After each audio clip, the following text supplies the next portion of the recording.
in the time that we live in right now, it's a wonderful time to be alive.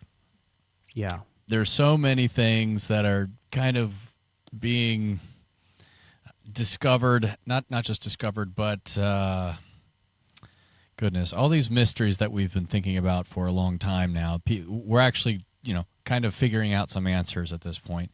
But specifically as it relates to this concept of extraterrestrial life, a very hot topic these days is UFOs and UAP and all that kind of stuff, of which I think this is, a close cousin to all of that. Yeah.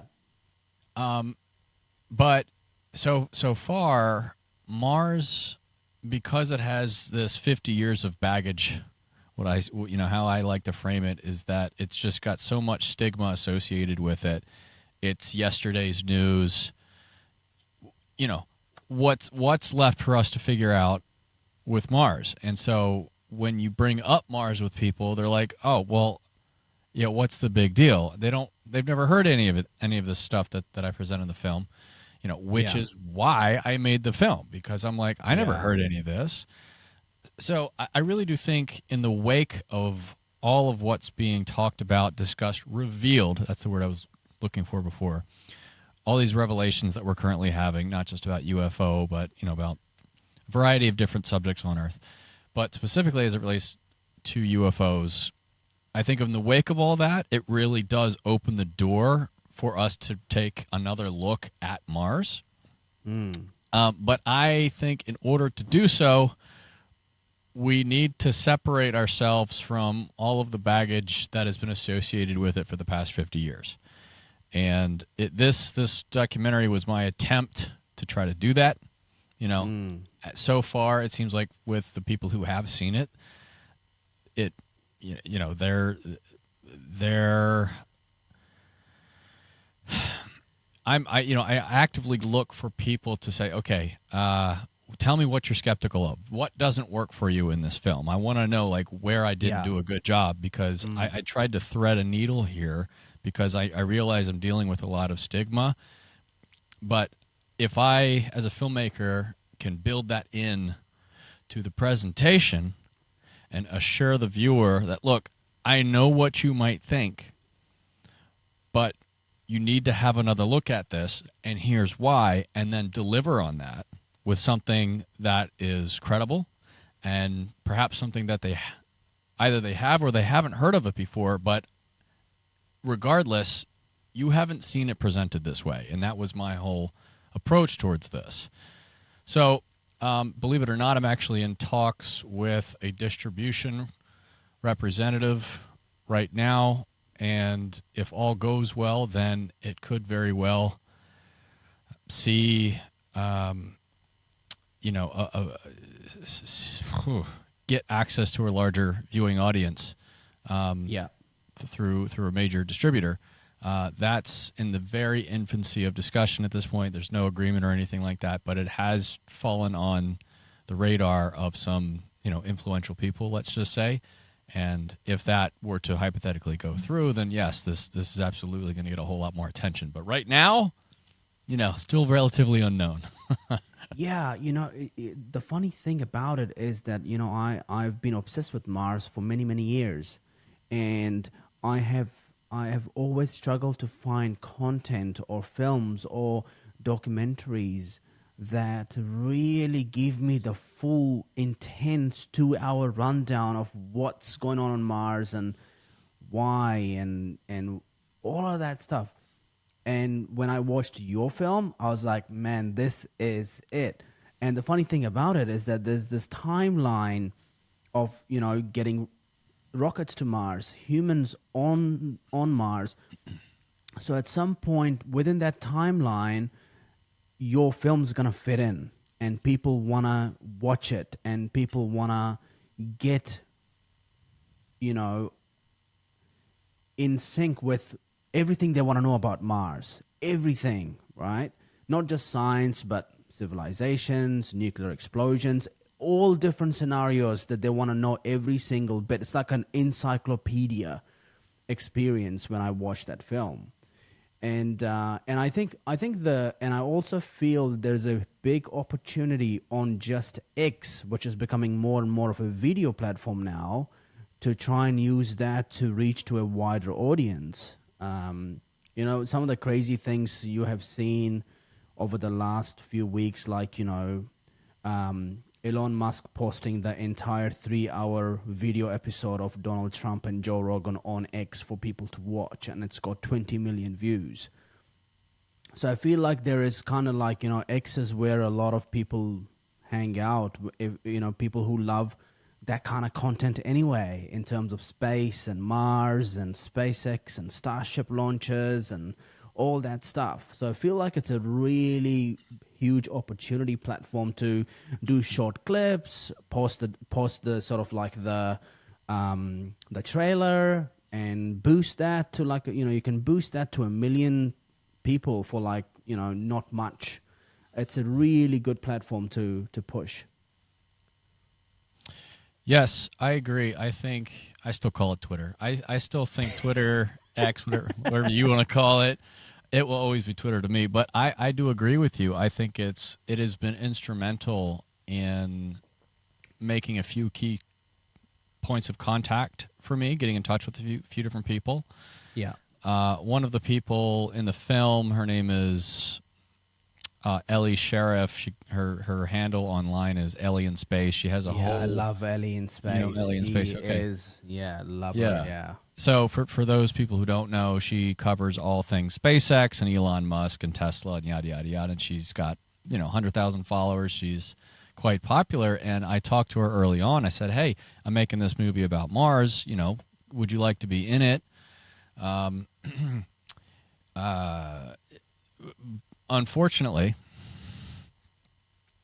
what I discovered along the way is that Ellie and other folks like her, social media influencers, Right. with a passion for covering all things Elon Musk and SpaceX, Yeah. and this Humans to Mars initiative, have very little interest in most of the stuff that is presented in the film.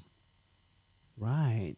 Why They is may they may pay lip service to this idea of finding microbial life on Mars, but what I've felt over the past year or so in trying to not only establish contacts with these people but maintain contact with these people is that this subject of life on Mars is kind of taboo, and if you have institutions, whether it be NASA or whether it be SpaceX or whether it be a private nonprofit like the Mars Society, okay, these folks who are so focused on the Humans to Mars initiative, Yeah. they really don't like talking about this concept of life on Mars, even if it's just microbial life on Mars. They really would rather not open that can of worms. While they may not say so explicitly, I think that it's because it sort of throws a wrench in their plans, meaning to say the Humans to Mars initiative gets more complicated from an ethics point of view once we're talking about an existing biosphere on another planet that we potentially can go and disrupt. Now, maybe the ethics question isn't a big deal. Like, okay, so, we're humans, we need to go explore. We have the right to go do that. We're not going to worry about some Martian microbes on the surface of Mars. Fair enough. However, as an element of precaution, why wouldn't we do our due diligence, as Professor Richard Hoover explains in the film, to know for certainty not only if there's microbial life on Mars, but what type? Because if we're going to send humans there, wouldn't it be nice to know whether or not microbes on Mars could be potentially harmful to the astronauts that we send there? Yeah. But do you think that SpaceX right now is not solving that problem within their headquarters thinking about what they might encounter when they arrive there? Don't you think SpaceX is having these conversations? I know for a fact they're not. Really? Yes, Wow. because Ron Levin, Dr. Ron Levin, and Professor Richard Hoover, who are featured in the film, Yeah. met with SpaceX directly to talk about this exact issue. And right now, what they told him was, we're focused on getting humans to Mars. We're focused on making sure the rockets can get humans to Mars. Sure. And we don't really care one way or another. Let me rephrase. We don't really care right now whether or not there's little microbes on Mars. It's they have their mission. So anything that gets in the way of that, Yeah. they don't need any more red tape to be worried about, so to speak. And they've had meetings with these two people because what they went to go to SpaceX to propose sending life detection experiments on SpaceX rockets, and SpaceX said, "Okay, we're interested," and they said, "We'll fly it there if you guys can develop it." So, meaning to say, we're not going to spend the money to develop life detection experiments for SpaceX rockets or SpaceX astronauts. You guys make it, and if you make it for $5 to $10 million, I mean, who has that kind of money? Then we'll fly it for free. That's about as much as they're interested in doing right now. So, SpaceX does not see this topic of life on Mars as being compatible with their mission. Okay, with getting humans to Mars, and because of that, the popular interest that the general public has with the Humans to Mars initiative is based on just that and nothing more. So this conversation about life on Mars does not really enter into the Humans to Mars initiative, and you see that not only with SpaceX, you see that with NASA. You see that with Mars Society, and I really hate to say, but you do see that with the organization that I featured in the film, Explore Mars. They're another Humans to Mars initiative organization, and they don't like talking about this because it just complicates the Humans to Mars initiative. So, unfortunately, the people who you would expect to be interested in a film like this aren't. They want to pretend it doesn't exist. Yeah, I get that feeling, which is very, very interesting. And most people think that we're still looking for water on Mars. That's how much the lack of interest has kind of created this lack of understanding of Mars and what is on Mars and what may have happened on Mars for thousands and millions of years and what we may find. So tell me about this just understanding of, why, what is on Mars in terms of water and life and the subsurface lakes. Let's start with that. Yes. So let's start with water. I was, again, for your audience, for those people who have never heard any of this stuff before, I was in your shoes not just 2 years ago. Okay. And then I started reading into things and verifying this information for myself. And what I was surprised, and by the way, all this data that we have on Mars, guess where it comes from? NASA. Okay. Right. It's not some guy out in the middle of nowhere making up stuff on the internet. This stuff comes directly from NASA. NASA has the data, but they just don't like talking about it because it introduces questions that they would rather not answer with the public.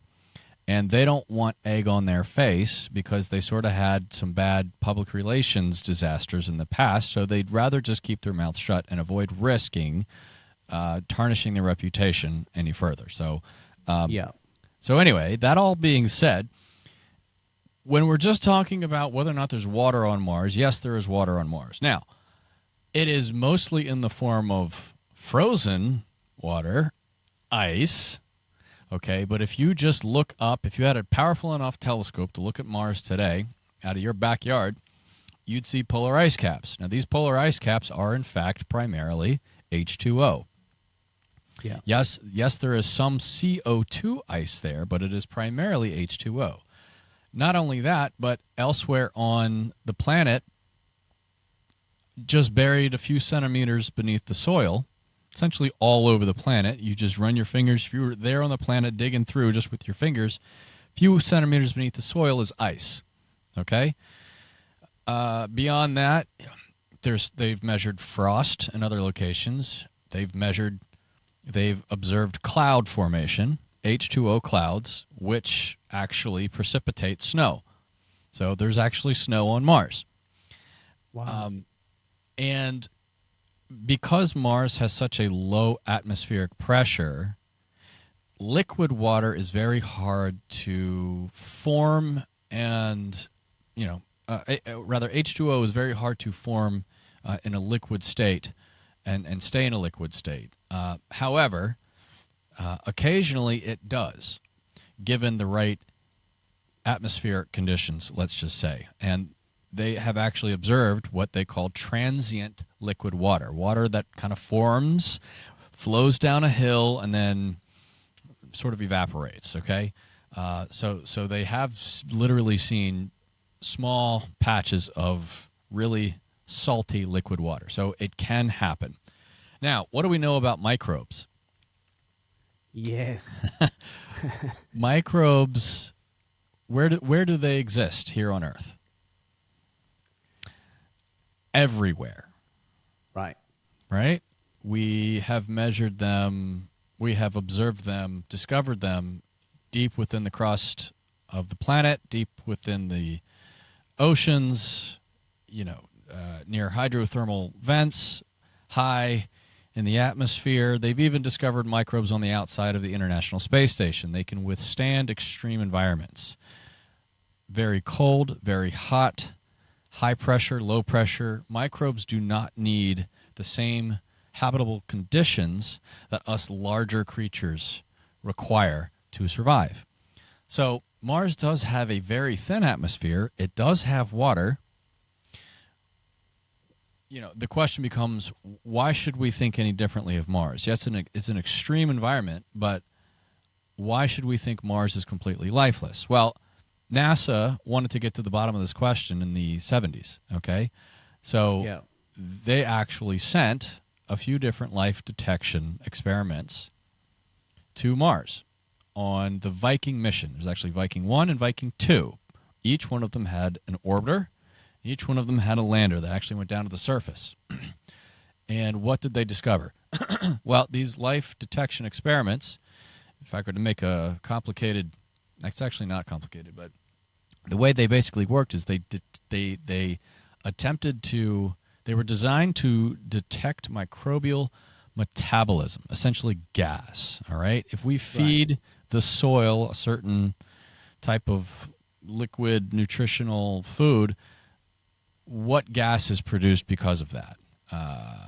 And they were able to detect gases being produced that are consistent with microbial activity, metabolic activity. Unfortunately, because there was another test on that same mission that did not find organic matter in the soil, NASA was confused by this. How do we have microbial metabolic activity without organic matter in the soil? That doesn't make any sense. Yeah.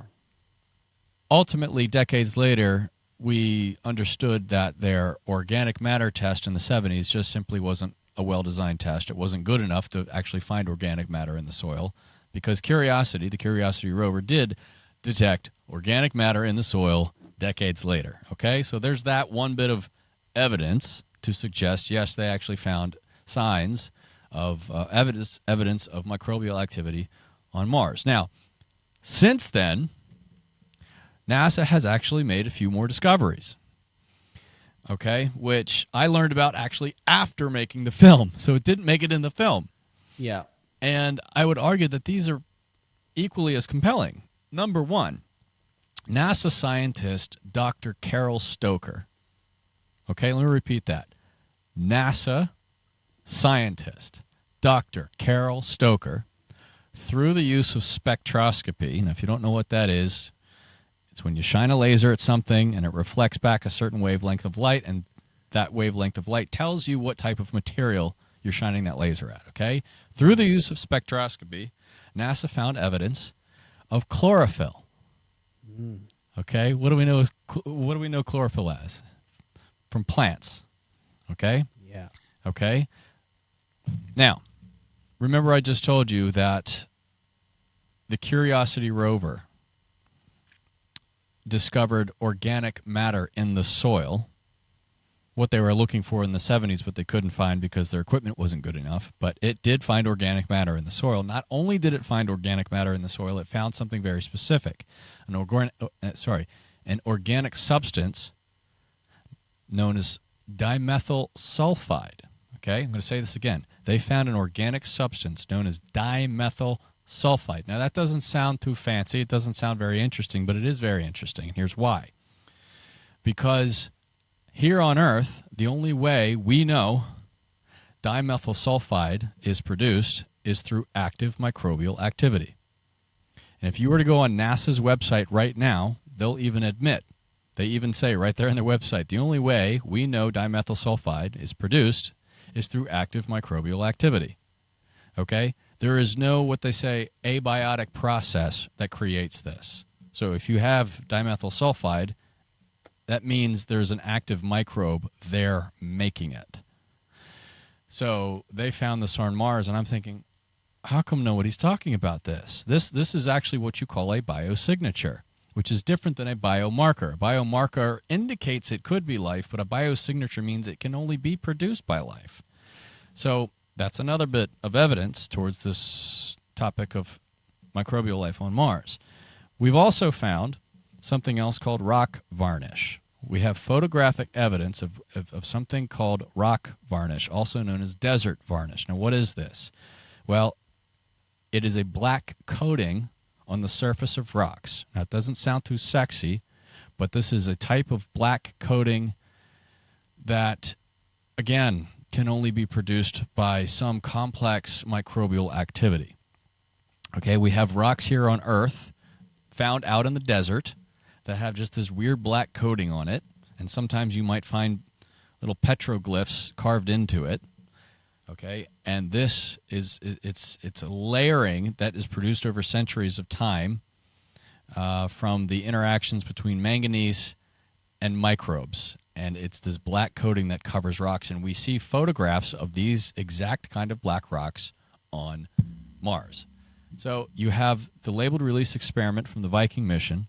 You have the chlorophyll observation through spectroscopy. You have the dimethyl sulfide, only produced by microbes. You have the rock varnish, desert varnish, again, a process only attributed to microbes. You have water all over the planet in the form of ice, and as any microbiologist knows, microbes can survive directly in ice. They have a natural antifreeze that they can melt the ice around them to extract nutrients within the ice. So Richard Hoover, who was NASA's lead astrobiologist at the Marshall Space Flight Center from the late 90s until 2012, he actually started at NASA in 1966, he says if we were to go to Mars, to these polar ice caps, he says there's a 100% chance we're going to find microbes there. And I have to say, what reason do we have to doubt this man? He knows what he's talking about. He worked at NASA. He led their astrobiology department. So, and he knows microbes inside and out. So if we have the people who say there is no evidence for microbial life on Mars, they're simply wrong. They're either misleading or they simply are unaware of this information. So we're trying to change the narrative. Yeah, there is no way that there is no life on Mars. Come on, don't be stupid, right? There is no way that there is no microbes on Mars. It's like, there is. It's just, it doesn't make any sense. It's you can have the same argument about where did life come from on Earth, and we know that microbes can survive in rocks for millions of years.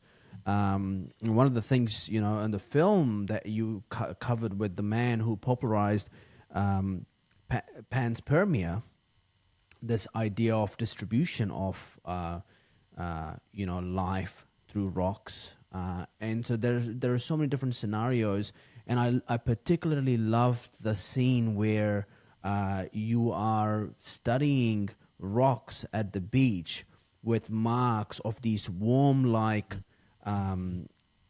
creatures that were that were there on Earth for maybe 200, 300 million years ago, and the same ones were discovered on Mars. Right? The Yes, same. yes. So for those watching, we also, from microbes, we then explore a few other territories now because, as you know, since you just watched the film presents a lot. And I had to start the film from the viewer, from the perspective of the viewer who probably doesn't know much about Mars, because I wanted them to feel okay with themselves. Okay, if you don't know anything about Mars, don't worry, because we're going to talk to you about it. We're going to start from with what you know, which might not be much, right? And so then we'll get into water, we'll get into microbes, and then we're going to get a little deeper, okay? Because there's evidence for further stuff. Yeah. What you were just referencing, panspermia, this idea that meteorites contain microbes inside and are spread throughout the solar system, throughout the galaxy. We discuss that, and we actually show examples of what you call microfossils in meteorites. The most famous one being from a meteorite that originated from Mars. So we do discuss that. Then, so just to finish that thought. It was awfully compelling to me to know that the Allen Hills meteorite, which was the most well-known meteorite, discovered in Antarctica in 1984, that made its way all the way up to President Bill Clinton's desk, and he had a press conference on the White House lawn talking about this meteorite, which potentially had microbial fossils in it. It captured the public's attention. It was really a well-known meteorite, but as I discovered throughout the process of making this film, it's not the best example. There are a dozen other better examples, and I'm wondering why they haven't seen the light of day, or rather, they've been published, but the public isn't aware of them. So I wanted to present this to the viewer to say, hey, look, there's more out there that you haven't heard of. And guess what? We've got photos of it. We've got data on it. So if you're interested in that, there is actual photographic evidence of fossilized panspermia in this film. Going further to what you were just discussing next is this concept of, well, if we're talking about unicellular life, microbial life, what's the possibility that something more advanced developed on the planet, something multicellular? Okay, because if Mars used to be a blue planet like Earth, and there were oceans, who knows, more advanced forms of life, vegetation, things of that nature, a breathable, habitable atmosphere, what are the chances something more advanced than a microbe developed on the planet? I'd say very high. I know where I'd put my money, okay? And what we present in the film are two different examples of macroscopic, meaning visible to the eye, fossils. Each one photographed by a NASA rover. One of them looks like a sea creature known as a crinoid, and I actually emailed a University of Cincinnati paleontologist the photo, and I asked him what he thought. I won't reveal his name here because I'm sure he'd be quite embarrassed, but he's a prominent paleontologist at the University of Cincinnati, and I sent him the picture, and I said, hey, what does this look like? He said, it looks like a crinoid. Where did you get this? I then told him Mars. No response. Yeah, interesting. Okay. So what you were just talking about were these little squiggly lines which indicate a worm-like creature sort of burrowed its way through the mud a very long time ago and made a little track that was fossilized. It's sort of like a footprint. A footprint for a worm is what these little squiggly lines were. And yes, Yeah. we know what they are here on Earth, and we call these trace fossils, and we see very similar things on Mars. And so it's beyond me as to why NASA doesn't have a team of paleontologists studying this stuff. They have all the geologists in the world looking at Mars, but they don't include other disciplines, paleontology, or even, as we'll get into, archaeology. Yeah. What I find very interesting is that there is a trend, and we see this trend in politics. We see this trend in governments and globalists and controlling the narrative, the optics of how we see the world, where life came from, religion, God. I think the thing that people don't really want to disrupt is this optics and narrative that life actually did not originate on Earth, and it's all microbes, and it may have just come through rocks from a different, galaxy or wherever, or maybe from Mars. Maybe there was life. It was a blue planet for many, many years, and then, it moved from there to Earth. I think, even Elon Musk, he's campaigning for Donald Trump in Pennsylvania. On stage, he's now starting to make reference that, I believe in God, and, I think Christianity is a good thing for us. So I'm starting to see these very interesting trends. And I think the reality that I find is people just don't want to disrupt that narrative. Everyone's got their own agendas. Elon wants to get humans on Mars. So, for him, it just goes as back as humans. But, once he starts to have 1 million people on Mars and he starts to build a civilization, there's no reason why people like yourself are not sitting in a starship and going to Mars and taking equipments and studying these rocks and filming them, doing podcasts, doing video content and, breaking it down. But I think this idea, the fact that we have not discovered that life started on Earth, is a damning evidence that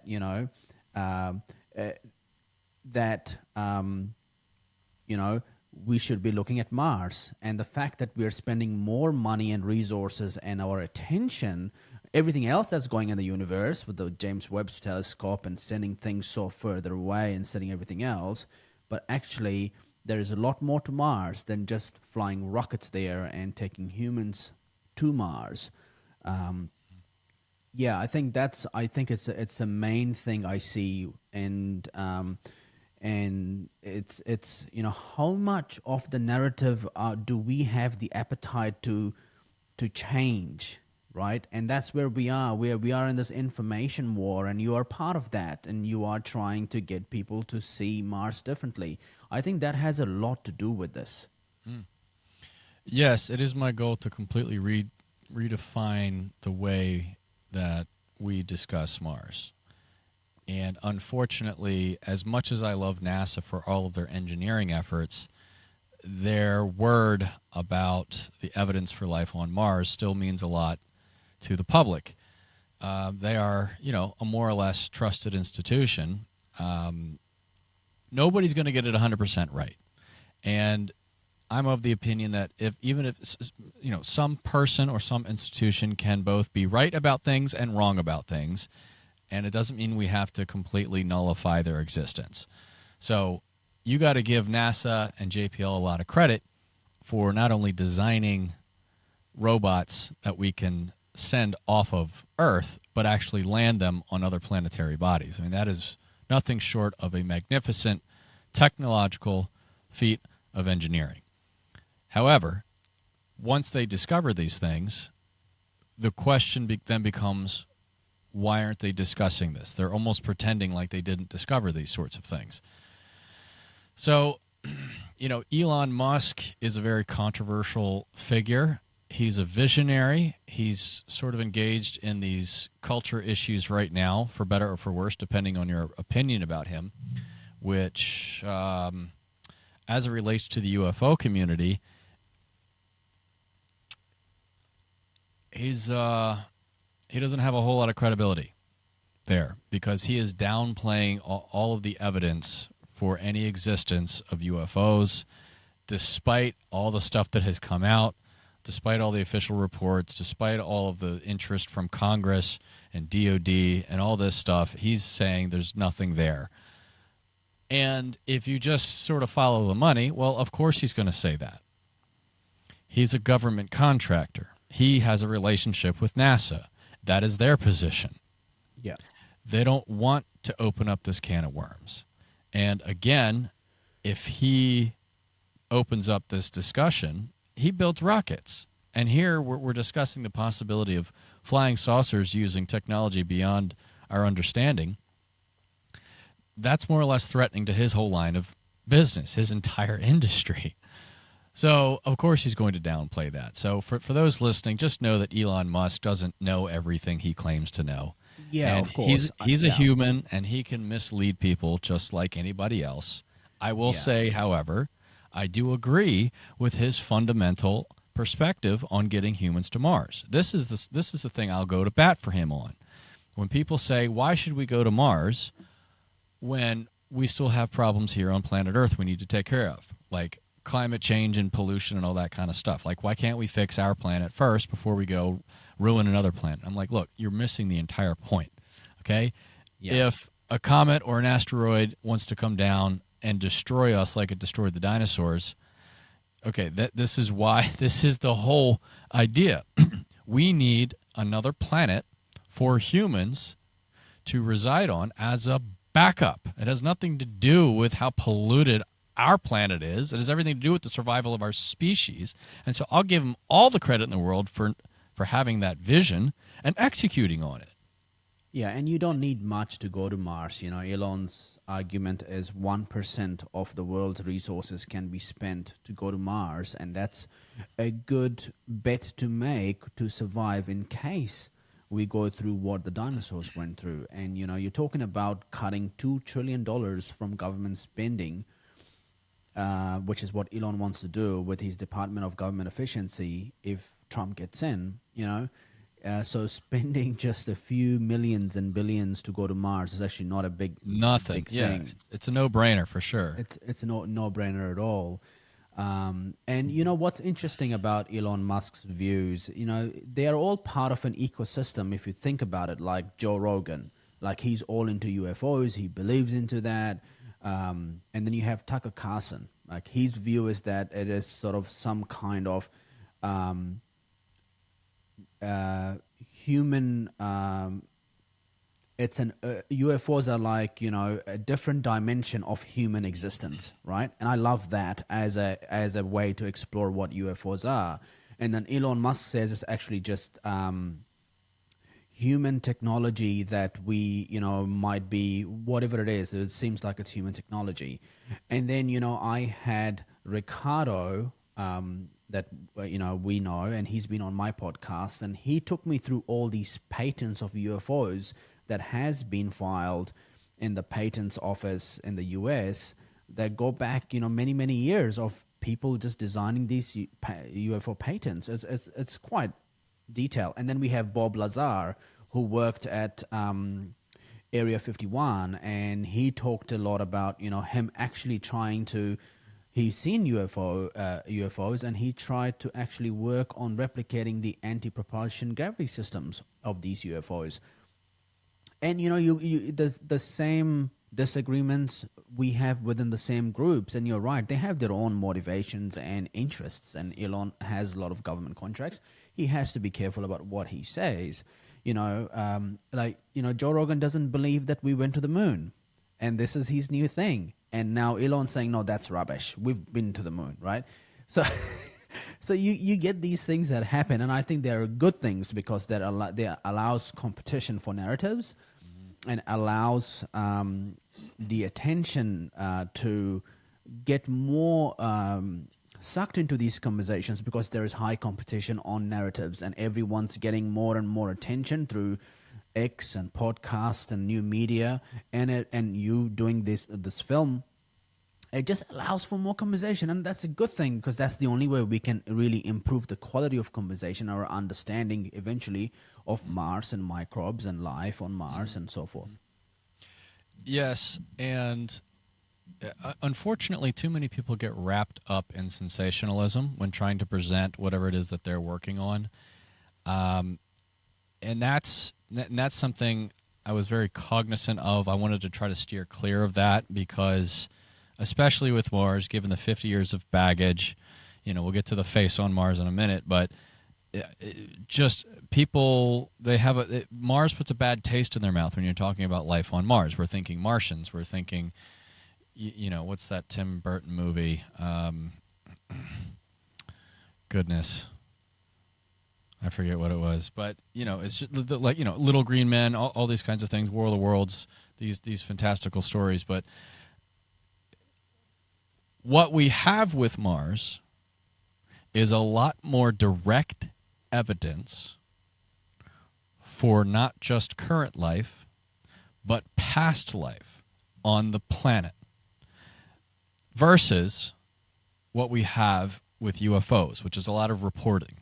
We have a lot of reporting, not a lot of direct evidence that is publicly accessible.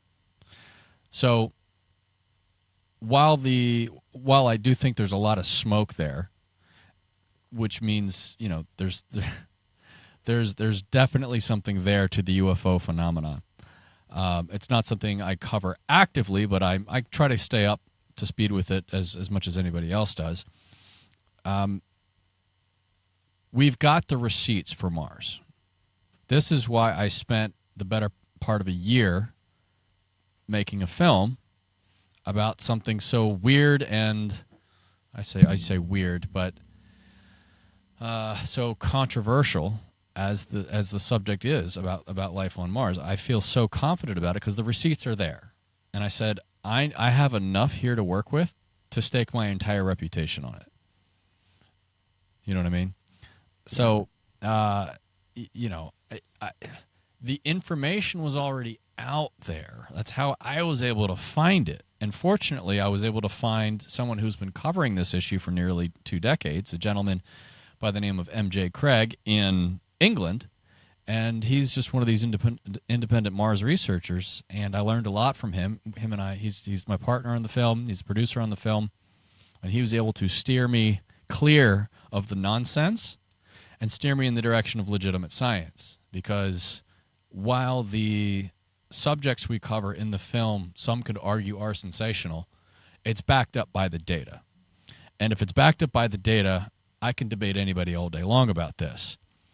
And if they can't refute it, which so far they haven't been able to, anyone, that it presents a strong case. Now, as for the matter of the film finding its audience, I think that's going to take some time. Right now, UFOs are all the rage. Mars is still sort of relegated to, okay, yesterday's news. Why should we bother taking another look at it? But I'm trying to take the chess paddles and revive this whole subject. And I'm building on the work of people who have come before me over the past 3 to 4 decades.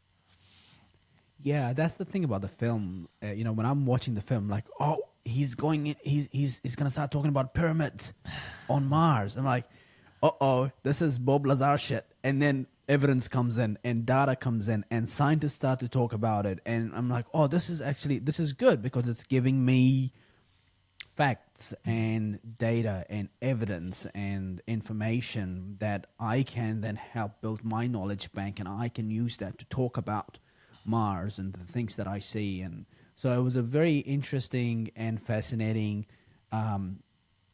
script of the film that was so well articulated and well filmed and well structured, which I really, really enjoyed because it just kept going and going and going and going and going. I was like, wow, this is intense for a 2-hour film. It's just so much that we don't know about Mars and we don't talk about and we don't know. And especially myself, like I read a lot and I do podcasts and I write a lot and, I'm obsessed with Mars.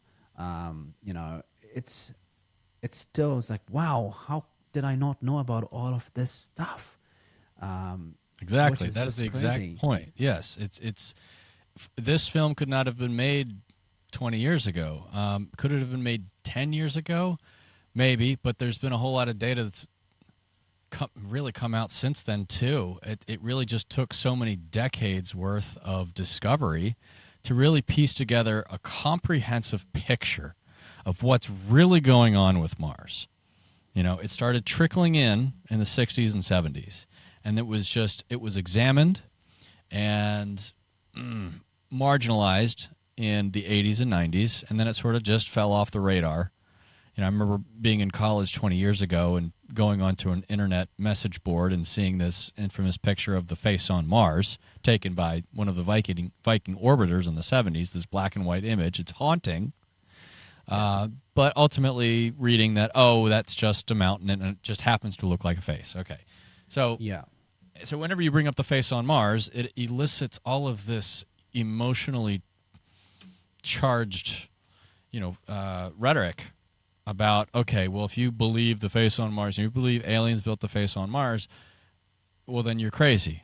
And so anything related to this subject of life on Mars, but I also wanted to try to avoid, when presenting all of this stuff to the viewer, I wanted to try to avoid telling the viewer what it is. I wanted to try to challenge the viewer into coming up with an answer for themselves. Yeah. I say, here's a picture. This was taken by NASA. What does this look like to you intuitively? And before we get to pyramids, I presented images taken by rovers, which show objects, rocks on the ground that defy geological explanation. It's not something you might think, okay, well, NASA took a picture of it. Clearly, they would have said, hey, we took a picture of something on the surface of Mars. We don't think it's a rock. We think it's something artificially made. And here's our press release about it. And the president of the United States would talk about it, and the world would change because we found a hammer or something. We found a simple tool or an artifact on the planet. Well, unfortunately, that's not NASA's job. NASA is not in the business of interpreting. NASA is in the business of collecting data and just sort of letting other people do the interpreting for them. Yeah. And that's where we have to be very, I think, we should emphasize that we don't want to get into a habit of needing information to be validated by institutions who dictate what the truth is and what's fact and what's reality and what narrative we should believe. I think that's we need to move away from that, and this idea that if the president said it, then wow, it must be true, or NASA said it, wow, it must be true. I think reality over time will surface anyway. Eventually, when people set foot on Mars and start to pick rocks and turn them around, it's like, oh, I can take a picture of this, I can put it on, and then reality will change those narratives anyway, and your film kind of leads to that. And one of the things that I think the film needs to evolve into is like a series, just like Ancient Apocalypse, I think, on Netflix, because it's so much pieces that can be single 1 hour episodes of themselves. That's what I think is a super exciting way to kind of feed people those informations over 10 years. In the next 10, 20 years, you can just do like episode, and just keep feeding this new information as you go. But I think that's where life is changing now, is we don't really need institutions to be the source of truth or confirm what the truth is. Yes, they still hold a lot of the narratives and the optics, and they, that's how the world kind of functions. That, if the White House is saying, we've seen this, Trump if the White House saying we've seen this, then everybody's like, oh shit, it must be true. Let's go watch Brian's film. But Trump was on Joe Rogan, and he was like, "Oh, I'm not that interested in this UFOs, and I've heard, I've talked to a lot of these people at the White House, and these, these pilots and whatnot." But at the same time, the number one episode ever watched of the Joe Rogan podcast out of 2,222 episodes is Bob Lazar's episode, 60 million views, right? UFOs. And that is, why is that? Because he's not just a guy who came on the show to talk about UFOs. He's a data-driven guy. He's a scientist. He's an engineer.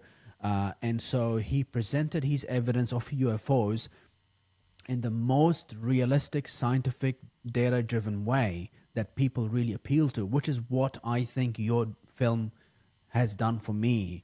And for many people that have watched it, it's just brilliant in that way, because it's not just about these sensational, euphoric things, seductive things, but it's actually looking at the data and then working backwards. It's the other example I can think about it is like, why do people don't like legacy media? Because they don't take facts and evidence and report the news. They create a narrative and they bend the facts and narratives to say, well, this is the truth. That's why people are not interested in what they do. Whereas in these scenarios, in these films, and these podcast episodes, it's kind of the other way around. They're taking the evidence and data, they're saying, oh, I see a pyramid, or I see shapes that are triangles, that are circles on Mars, or I see shapes that is a parrot, and here's a paper, and here's the evidence. And that's what makes the face of the Mars way more interesting and appealing. We'll discuss that, but I need to respond to a few different things you brought up here. Okay, let's just continue with institutions. I think you do, Anand. I think you do have a point that it is a challenge to the general public, that we must challenge them to be skeptical of the institutional narrative. Okay? We cannot just simply take what the institutions say at face value. We must dig into it a little bit. However, as a filmmaker, I understand human nature. Okay? And human nature relies on institutions. Maybe not entirely, but a significant portion of our population wants to know what NASA thinks, wants to know what the CDC thinks, wants to know what they think, whatever. Okay? Institutions still mean a lot to some people. And me as a filmmaker, understanding that, I'm able to leverage this, okay? Because if a skeptic watches this film and they call bullshit, I can be like, look, you don't think there's evidence? Well, who would you believe? Would you believe NASA? Well, guess what? I got NASA's lead astrobiologist. And see, that means something to somebody, because they have the credentials. They have that NASA credential, which carries weight with someone who really believes what NASA wants to think. Okay? However, again, to my point about institutions, it's not necessarily maybe what Anand and Brian think about what we're willing to accept from what NASA says. Okay, we can sort of be a little more savvy and understand that they may not have the entire narrative correct, and we need to search for external sources of information to really gain a comprehensive picture. Okay, what our job is to challenge the institution to be held to account. They need to be accountable. Okay, and if they're not, then their level of influence goes unchecked. So, two things can be true at one time. NASA is a great they've given us. You have to credit NASA as an institution for furthering our entire understanding of the entire universe. I mean, no one but NASA has no one better than NASA has done that. We have all these robots and probes and telescopes that are examining the universe, and thanks to NASA, now we have information on the rest of the solar system, the galaxy, and the universe. James Webb Telescope, like NASA, we have to credit that institution for giving us this information. But it is the interpretation of that information where they fall short. But this subtlety is lost on a lot of the public because the institution itself carries weight with a lot of people. So you have to be willing, as a communicator, to know the different types of audiences, to know that there are going to be people who look at NASA and accept everything NASA has to say. Okay? So you build in, your form of storytelling to accommodate those people, but you also have to challenge them and say, hey, look, guess what? There's other research, there's other data that you might not have heard because NASA hasn't really been open and honest about what they have discovered. They sort of pretended this stuff hasn't existed. Yeah. So you have to acknowledge these two things. I do get your point about legacy media. And yes, we have the rise of podcasts. At the end of the day, the challenge, at the end of the day, the responsibility is still the same for whether it's legacy media or podcasts. You don't want to be spouting bullshit. You want to try to be accurate. Now, fortunately, in the podcast world, you sort of get away with entertaining some ideas that wouldn't get airtime on broadcast TV. So you do have to accept that, okay, well, when I go watch Joe Rogan, like, you might not hear what you hear on the 5 o'clock news or CNN or whatever it might be, which is great, but you also have to know that, maybe some of this information isn't vetted. So take that with a grain of salt. You have to be savvy enough to know what's bullshit and what isn't. And as a host, of a podcast yourself, you don't want a guy coming on your show just spouting off the craziest bullshit ever, because then it tarnishes your reputation. Like, why would you want to do that? So there's a little bit of vetting involved. And fortunately, I was lucky enough to get really credible people in this film. Yeah, when you say independent researchers, there are a few independent researchers. And what could that mean? That could mean someone who has been doing this for a long time and who does have credentials, but is no longer affiliated with any institution. That's one. Or it could be just some guy out in the middle of nowhere, okay, with absolutely no credentials and, no advanced anything. So, but the work he's doing produces some really high-class, rather world-class results. And that's an interesting story. And as the filmmaker, I see value in that. I'm like, look, I'm not going to sit here and conclusively say one way or the other what I'm presenting to you is something, but I'm just going to present it to you and say, what does this look like to you? What is the likelihood that nature does something like this? Let's talk about the narrative, about shifting narrative. Yes, it is a challenge to try to shift the narrative because, once it's baked in, if NASA has been saying there's no evidence of life on Mars, and they've been saying that for 50 years, and that's what people have been hearing, it takes a lot to undo that. And for some people, it does require the president to come out and say, hey, guess what? If Donald Trump came out tomorrow, if he became president on Tuesday, this week, let's just say, all right, and came out and said, there is life on Mars, there is going to be a whole lot of people who are just going to accept that, okay, and believe that, okay? So if the president of the United States, that does matter for some people. But let's just take a more close to home example, right? Like, say you're in the market for some new product, right? Like, oh man, I need a new cell phone, right? And you're not sure which one to get. Maybe you, Adnan, you're tech savvy, you know which one you'd want to get, but Yeah. maybe your friend doesn't, or maybe your mom or your relative doesn't really know which one to get. Yeah. Well, they'd ask you, Adnan, which cell phone should I get? And you'd say, you should get this one.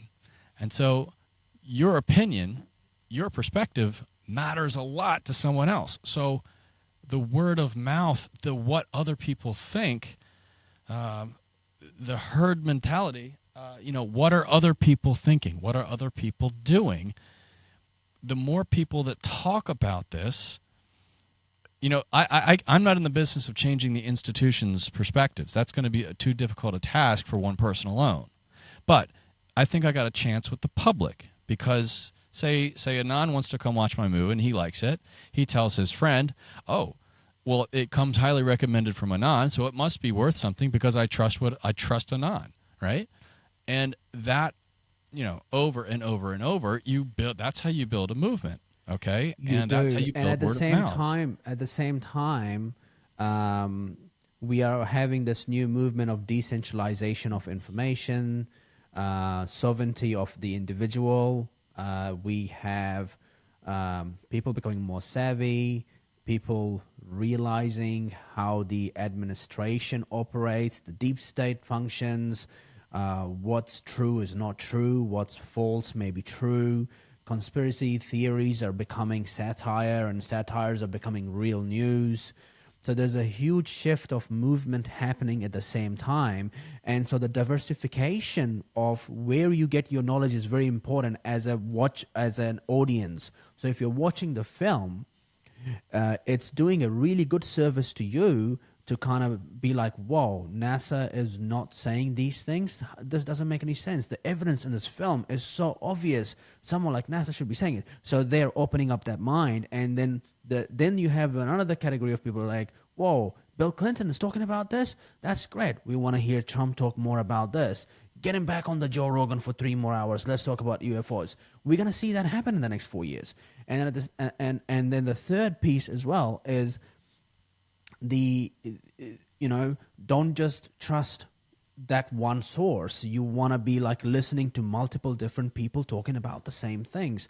So I think that's the sort of the point that I was making is, yes, as a filmmaker, I think you have nailed it really well in terms of what that audience is and what you're trying to tell the message. For me, I do my show in a way where I want to step away from being the gatekeeper of truth. I do vetting, but I also allow the platform, the podcast, to create conversations where I want to create an environment where I trust the audience listening in to take the information and create their own system of figuring out what the truth is and what they want to believe in and how they want to handle that information. I think that's really, really important. And I think that's where successful content comes and good content comes, because a conversation for me is a product, just as a film for you. And I have no script. I don't prepare what I'm going to talk about. And because I function in a very high level, that whatever conversations that take place and whatever people are listening to, they are going to have to take all of that information plus compare that with all the other information and conversations happening around the world and then make sense of it themselves. And I think that's my journey for my audience, is giving them the power to be the source that decides what's going on. And in some cases, they may not be science journalists or scientists or microbe experts. That's where they fill that gap by watching your film, just like I would do that, right? So I think that's like an interesting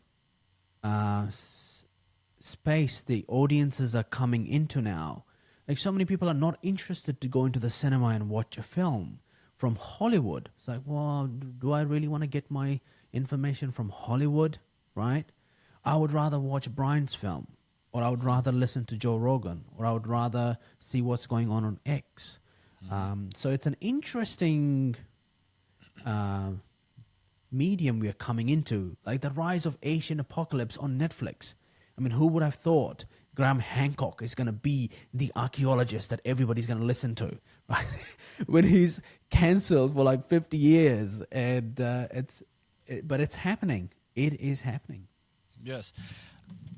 I think you're right. I do agree with the overall sentiment that you're describing, in that the rise of non-traditional media, specifically podcasts these days, has definitely been a benefit for our society and the sharing of information.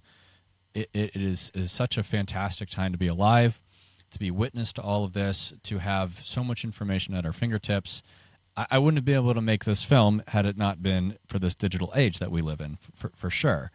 But I knew going into this film, as a presenter of information, as a communicator, as a storyteller, as a host, I have to do my part in reassuring the viewer that what they're watching isn't a fantasy, isn't a fairy tale, isn't fabricated, isn't just a bunch of bullshit.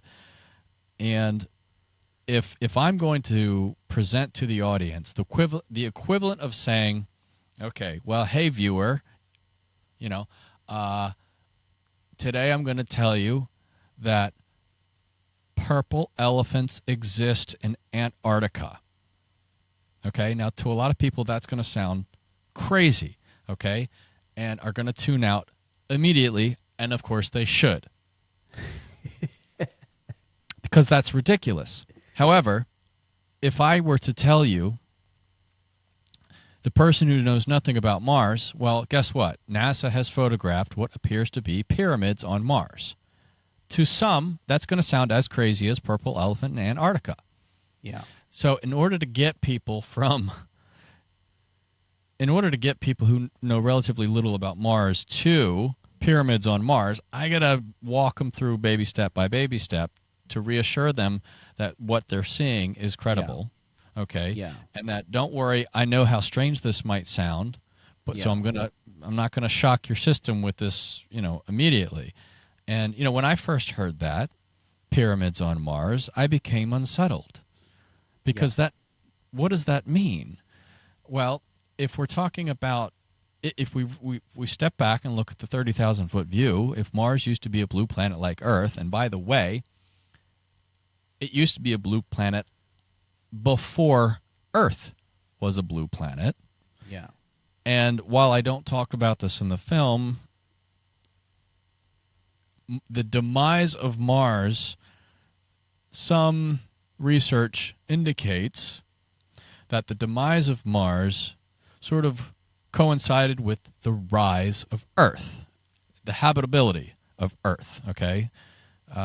So as one blue planet died, another blue planet came into existence. Now, why does this matter? Because if we're getting back to this idea of panspermia, microbes from one planetary body seeding another planetary body, or even going one step further, now we're getting into Star Trek and science fiction, Star Wars science fiction level of understanding. If there was intelligent life on Mars and they knew their planet was dying, well, maybe they said, let's go to Mars, let's go to Earth and make it there. So, this really, we could be really, there is an argument to be made that we should be looking at Mars the same way Americans look at British history. That it is also American history.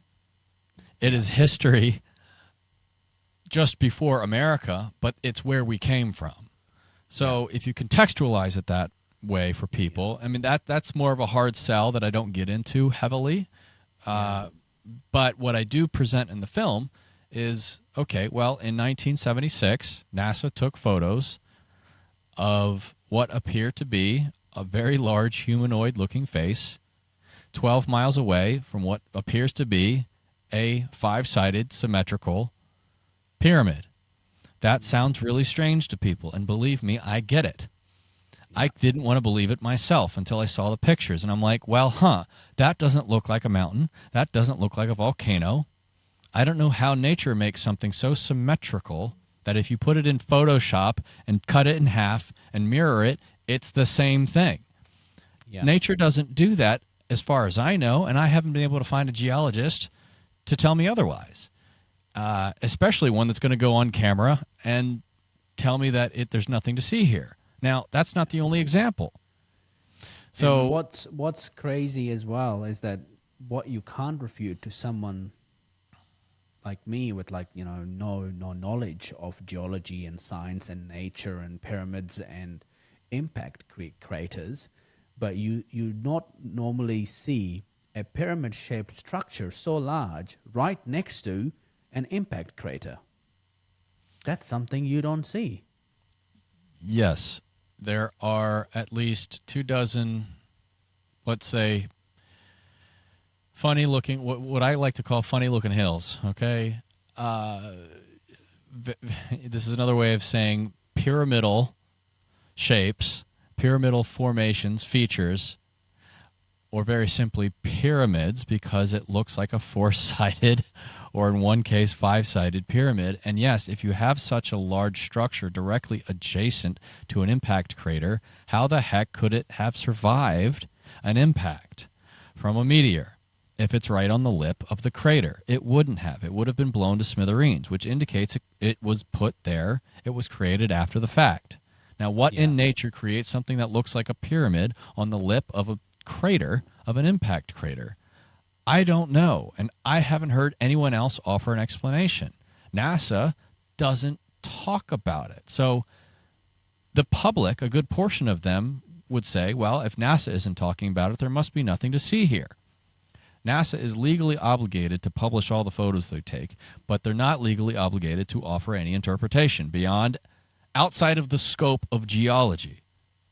NASA can offer a geological explanation to anything, but does that hold water? Well, in a lot of these cases, I find it quite hard to believe, because given these formations that we're seeing based on rover images, which show a lot of strange artifacts, what appear to be technological artifacts, things that just don't appear to be rocks or boulders, or things imaged from orbiting satellites, which appear to be, well, not mountains and not volcanoes. They appear to be pyramids or odd impressions, features. We have really strange looking line shapes that are 1.5 miles long. We have really strange looking pyramids. We have really strange looking other features.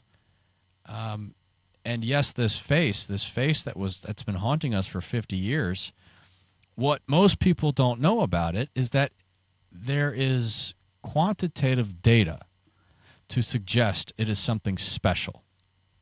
Okay? Yes, some interpret it as looking like a face, and some will say, oh, well, since NASA says it's not a face, it just looks like a hill. Sure, I'm just going to tell myself it's a hill, and that's fine. But what we present in the film is something else. Okay? We present quantitative analysis. And what is quantitative analysis? It is analysis based on objective information.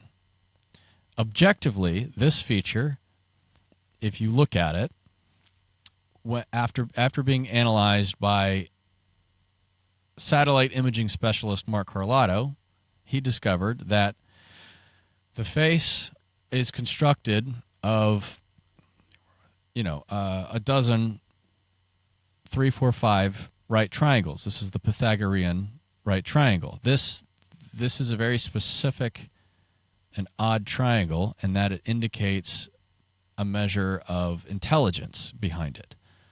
Beyond that, it is also symmetrical, aside from any damage that may have occurred to one side of the face. But even more compelling is that not only do we think it looks like a face, us humans, we see it as different than the surrounding landscape, but computer software also analyzes it and characterizes it as being distinctly different from the surrounding landscape.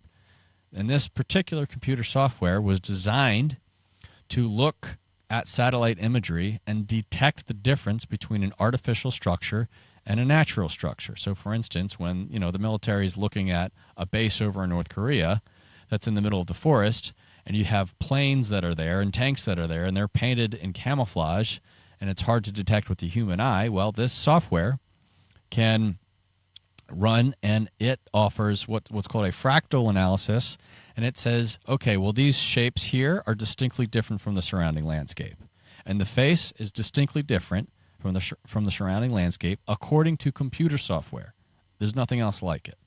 So we have 3 different measurements of quantitative analysis here that indicate, they go beyond just whether or not it looks like a face to us humans, that indicate there's something really weird and special about it. And what are the chances, by the way, of having such an odd-looking feature so close to another odd-looking feature, this 5-sided pyramid that's over 3 miles long? That's huge. And for it to be so perfectly symmetrical makes no goddamn sense to me whatsoever. So I challenge the viewer, what does it look like to you? And that's not all. There's dozens more odd-looking features on Mars. And so I'm just thinking, if you add all of this up, where do you put your money? Do you put your money on nothing to see here, or do you put your money on, maybe we should at least go take a closer look? And yes, this should involve boots on the ground. So yes, let's get humans there to take a closer look and figure this out once and for all. How do you see it happening? How do you see it playing out with having foot on ground, with people actually starting to study? How do you see that in reality? I know that Elon talks a lot about it's up to the Martians what we do on Mars. My job is to get them on Mars, and I think his first phase is going to be all about creating the fuel to fly the ship back to Earth. There are different phases to build a civilization on Mars, which I think is going to be a long time before anybody takes an interest in microbes and studying life on Mars. But eventually there's going to be people that's going to fly to Mars as scientists and researchers and filmmakers. I think it's important to be part of that whole, getting to Mars to study. How do you see that playing out in terms of like these different groups that are all focused on Mars, the Martians, the resources put towards all of this, the funding, the NASA, the institutions? How do you actually see it playing out to realistically have people on Mars studying and discovering life on Mars? Before I answer that, I just remember the name of that Tim Burton film, Mars Attacks. Yeah. Came out in the late 90s. How do I see all that playing out? Here I will also credit Elon Musk. I think that he hates red tape. He hates bureaucracy.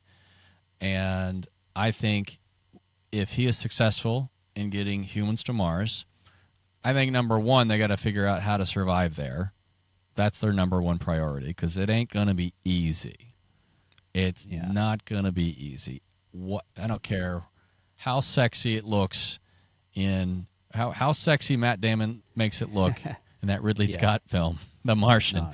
It ain't going to be easy, okay? I mean, leading up to the catastrophe, rather. Then life becomes hard. No, it's going to be hard either way to live on Mars. But once we're able to do that, and it's not such a big deal, yes, we're going to want to know, is there life there? And I think by the time that happens, hopefully this film will have spread and gained enough interest with the general public so that I'm not the only one asking this question.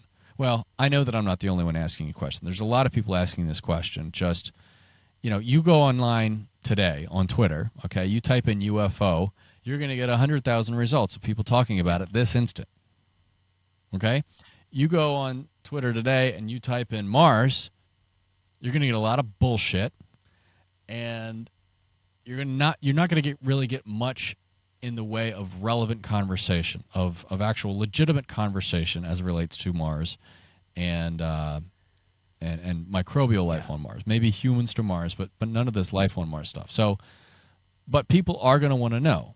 I think that's going to be one of the first things that they're going to want to do. They're going to pick up soil and sift through it, and they're going to want to know if there's life on there, one way or another, especially in the wake of NASA's Mars sample return that may or may not finish. Okay, we do want to know what's going on in the soil at least, and hopefully by then, as we've seen, this UFO stuff has been relegated to conspiracy theory for the past half century, but now it's sort of become mainstream. Hopefully, we can achieve the same thing with Mars. What was once conspiracy theory can enter into the mainstream conversation. And hopefully, if that happens, yes, we're going to have a higher chance of success that Elon Musk and that initiative, any Humans to Mars private initiative, will have a greater chance of success outside of the umbrella or scope of a NASA mission, which will be mostly focused on geology. We're talking about Elon Musk, and he just dropped a podcast episode with Joe Rogan. He did. He appeared on Joe Rogan live 2 minutes ago, and so okay. Yeah, and I think I guarantee you he doesn't say that there is life on Mars. I guarantee you he says there's he's no there evidence to for talk life on about Mars. the elections and Trump and obviously America PAC that he's pushing. Oh sure. And he's doing that because he hates red tape. And he was on stage in Pennsylvania saying how FAA and all these different, government agencies have just been a pain in the ass for him to try and get approval to fly and test his rockets. They wanted him to kidnap a baby seal. True story. And put headphones on this baby seal and play sounds. I don't know what sounds exactly, maybe the rocket sounds and things, to see if there was any impact on all these rocket launches on baby seals. They wanted him to do a study on how these rockets that are falling into the ocean are not gonna hit a whale. So he fucking hate red tape, and but no, I think he's going on Joe Rogan to talk about the elections, and he's really putting all his money into making sure he doesn't get arrested in the next 4 years if Kamala gets in. But yeah, I think there is an exciting opportunity. If I have the opportunity to go on Mars, I'm fucking going, man. I'll be the first one. Strap me on. I'm off. Why not? I grew up in the Emirates. In the 1950s, the Emirates was like Mars, just a desert. There was nothing, It's different building the UAE and Dubai as a city in 50 years because you have resources from all around the world that can come and help you build it. When you're on Mars, there's fucking nobody. You. And the people are going to die. There's a lot of people that are going to die. It's not fun. It's not seductive. There's a lot of things to do. But, if you go and hang out in Dubai, there's 9 million people live there. There's maybe going to be 100,000 people interested in microbes and life on Mars. Everybody else is just enjoying the life that there is. So when you have 1 million people on Mars, there's going to be a very few people interested in microbes and the origins of life and studying pyramids and strapping their boots and going on a hike and disappearing into these wild creators to study and understand and film and create content. But there's going to be a lot of people that are just there to build structure and build buildings, build roads, build infrastructure and connectivity and all sorts of different things. And there will be a lot of governments want to influence how Mars is governed, who's mining these resources, and how the trades are taking place between the two planets. And there's going to be a lot that's going to go on. But Elon certainly, I think, preparing himself.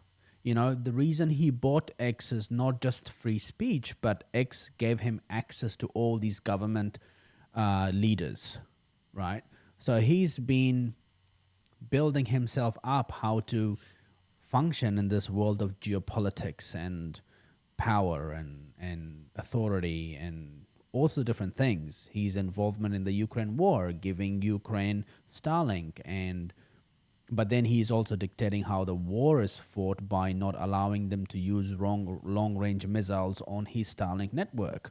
So it's very interesting to see how he's shaping up to be this guy that will eventually be the face of Mars in many ways and drive and control that narrative and the interests that are beyond his power and ability. You know, if you can't get to Mars, there's nothing that you have, then everything that you can see and say and analyze and do from Earth.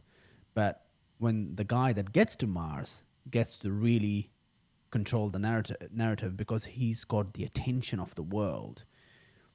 But eventually it's going to get to a phase where there's up to the Martians to decide how Mars is governed and run and its resources are used. And for many, many years, there's going to be an engineers-driven approach to eventually people that can get there that are not engineers like yourself or scientists and microbe experts that can study everything that goes on Mars, which I'm really excited about. And I'd love to. I talk to my kids all the time, and I tell them that if they get an opportunity, they should go to Mars. Why not? And we have those conversations, life on Mars and the sky, temperatures, how can you build life there? How can you live there? What's so different about it? Do we come from Mars? Do we come from a different planet? And those conversations are very much normal in my household when we have dinner because it's very important to do. So let's. I mean, yeah, it's until there's a human colony on Mars living there and sort of building it and making it bigger and bigger for 2 or 3 decades. It's just going to be like, seeking out new places to live. 500 years ago, when Europeans came to North America and, discovering new uncharted territory. It's not going to be easy for people to live there. But maybe, yeah, our children might have a better opportunity of going there and it being more livable than it would be once we first get there. Definitely agree. But, you brought up Martians, and, we were just talking about pyramids. I'm really interested in, yes, I mean, generally it is fascinating and I think should be applauded, this initiative to actually get humans to Mars and to establish a backup planet for our species to survive in case of emergency. I'm looking at the bigger picture, though, Adnan, and I'm more fascinated with what's really going on in this universe. Because if there are pyramids, remnants of pyramids on Mars, what does that mean? That means someone built them. When? A very long time ago. Perhaps even before humanity itself or even life itself existed on Earth. And if there were, in fact, intelligent humanoid species on Mars who made a giant face that resembles them to stare up into the sky, to look at us or to look at somebody in the future to say, hey, we were here, we existed, we're no longer here. The question then becomes why? What happened? What happened to the planet and what happened to anybody who might have been living there? That to me is one of the most important questions that I think we need to answer. And what does the film do in answering that question? What did you achieve with that question from your film? Certainly, what NASA will tell you, why is Mars red? Let's just start there. Why is Mars red? Mars is red because it's really rust that's covering the entire surface of Mars. And we say red just because it's easier to say red. It's more like a butterscotch, rusty kind of color. But like we say redhead, it's just easier to say red. But that red indicates that the planet used to have a lot more oxygen and used to have a lot more liquid water. Iron, in the presence of oxygen and water, creates rust. So that's what we see on a global scale, which is dramatic evidence to show that the planet used to be a lot more like Earth. Okay, so if it used to be a lot more like Earth, and life advanced to intelligent life and built pyramids there, what the heck happened to the planet? Well, if you ask NASA today, what NASA will tell you, they'll offer a geological explanation, because that's all they feel comfortable doing. They'll tell you that the solar wind has stripped away the Martian atmosphere because the Martian's magnetosphere, the magnetic field of the planet, is so weak that it can't protect the planet from the solar wind. So the solar wind keeps stripping it away. And if it keeps stripping it away, well, then you don't have an atmosphere to breathe. All right? The problem is that the rate at which the solar wind is stripping away the atmosphere cannot fully explain the nearly complete loss of the atmosphere. Meaning the solar wind alone is not responsible for destroying the atmosphere of Mars. Now, what we present in the film are two other additional explanations. Ones that NASA doesn't want to talk about, despite the overwhelming evidence that they themselves have collected. This makes no goddamn sense to me. But I get it, because behind every institution is what?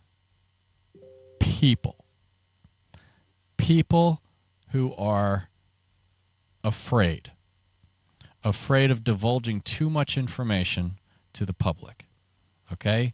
Because why? Well, you could argue it's for good reason. Because they don't want to scare the public. You and I, we live very comfortable lives. We, don't have to worry about our survival on a daily basis. We don't live in chaos. We don't live in anarchy. And I think the powers that be, politics aside, we like our very stable way of life right now. We like being able to send our kids off to school and not have to, worry about a war zone necessarily. Okay. Now, not every part of the world has this fortune, but, there are plenty of people who do, and we want that way of life to continue. So, any divulging of information that could potentially disrupt that sort of thing, anybody in a position of power might think twice about releasing such information. Like, JFK. If they release everything on JFK, is that going to turn the world upside down? I think many presidents took a look at those files and said, I'm not risking it. I'm not risking my presidency on this. So it's a matter of risk. People are afraid of risk, and I don't blame them for that. So in the 1960s, NASA had this document put together by the Brookings Institution that said, you know what, NASA, if you venture out into space, you're probably going to find some alien artifacts. Okay? And if you do, you might think twice about telling the public what you found. And I think, more or less, NASA has been running that playbook ever since then because of what we see on Mars. And heck, some people might even say on the moon, but, not going to get into the moon. So, getting back to the disappearance of the Martian atmosphere, if you watch the film, what we do is we present two different ideas. Let me cancel out of this. Is that someone messaging you? Is that your computer? Because I was like, oh, where is that noise coming from? Yeah, that's all right. Yeah, I apologize for that. There is there's the first explanation we present in the film beyond the solar wind stripping away the atmosphere is something called electrical discharge. Electrical discharge is simply, if you rub your feet against the floor and then go touch a door handle and you zap yourself, that's a little bit of, you shock yourself, that's electrical discharge, okay? On a big scale, it's lightning discharging from the clouds to the ground or vice versa. Well, there's evidence to suggest that there has been massive electrical discharge between planetary bodies, Mars being one of them, and a passing by planetary body in the distant past that created a shock between two planets. And if this would have happened, it would have excavated a lot of material out into space, which is possibly explains why there's so many Martian meteorites that fall to Earth. It's because it was excavated by meteor impacts and electrical discharge. Robert Schock, a geologist from Boston University, says, well, it wasn't a planetary body, it wasn't electrical discharge, it was plasma discharge from the sun.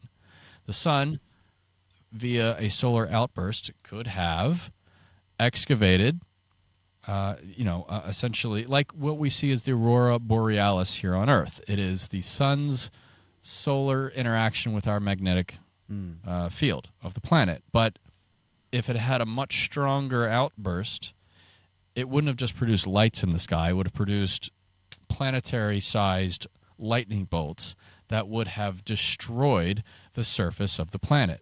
And this isn't conjecture. We see direct evidence of this because electrical or plasma discharge creates very specific patterns. Okay, a variety of very specific patterns, identifiable and reproducible in the lab. All right, and we can reproduce these things in the lab, the same as what we see on the planet of Mars. So there's evidence to suggest that Mars had a very violent past as it relates to electrical or plasma discharge. So that's one idea that could, and Robert Schock says that yes, that could have definitely blown out the atmosphere of the planet. What I find even more shocking, which is the reason why I made this film in the first place, is the work by plasma physicist Dr. John Brandenburg, who put together data collected by who? NASA, that does more than suggest, it indicates that the Martian atmosphere was destroyed by atmospheric ignition of a thermonuclear weapon. So for those of you who have seen Oppenheimer, there's one scene where Matt Damon and Cillian Murphy are talking about the upcoming first test at Trinity, and they're wondering, are we going to destroy the atmosphere of Earth? Are we going to ignite the atmosphere of Earth? Is there enough energy in this bomb to ignite the atmosphere of Earth? And well, they said, well, we ran the numbers, and there's a near zero chance of that happening. Now, fortunately, they ran the test, and guess what? Okay, fine, everything's fine. They didn't blow up the atmosphere of Earth.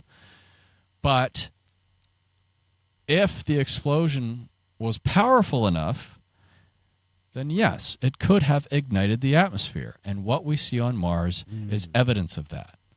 Based on the isotopic gas measurements of the Martian atmosphere, the trinitite glass that we find on the surface, the radioactive hotspots that we find on the surface that suggests a shock wave hit two spots of the planet and then wrapped itself around the planet, collided with itself, and formed another radioactive hotspot on the surface of the planet.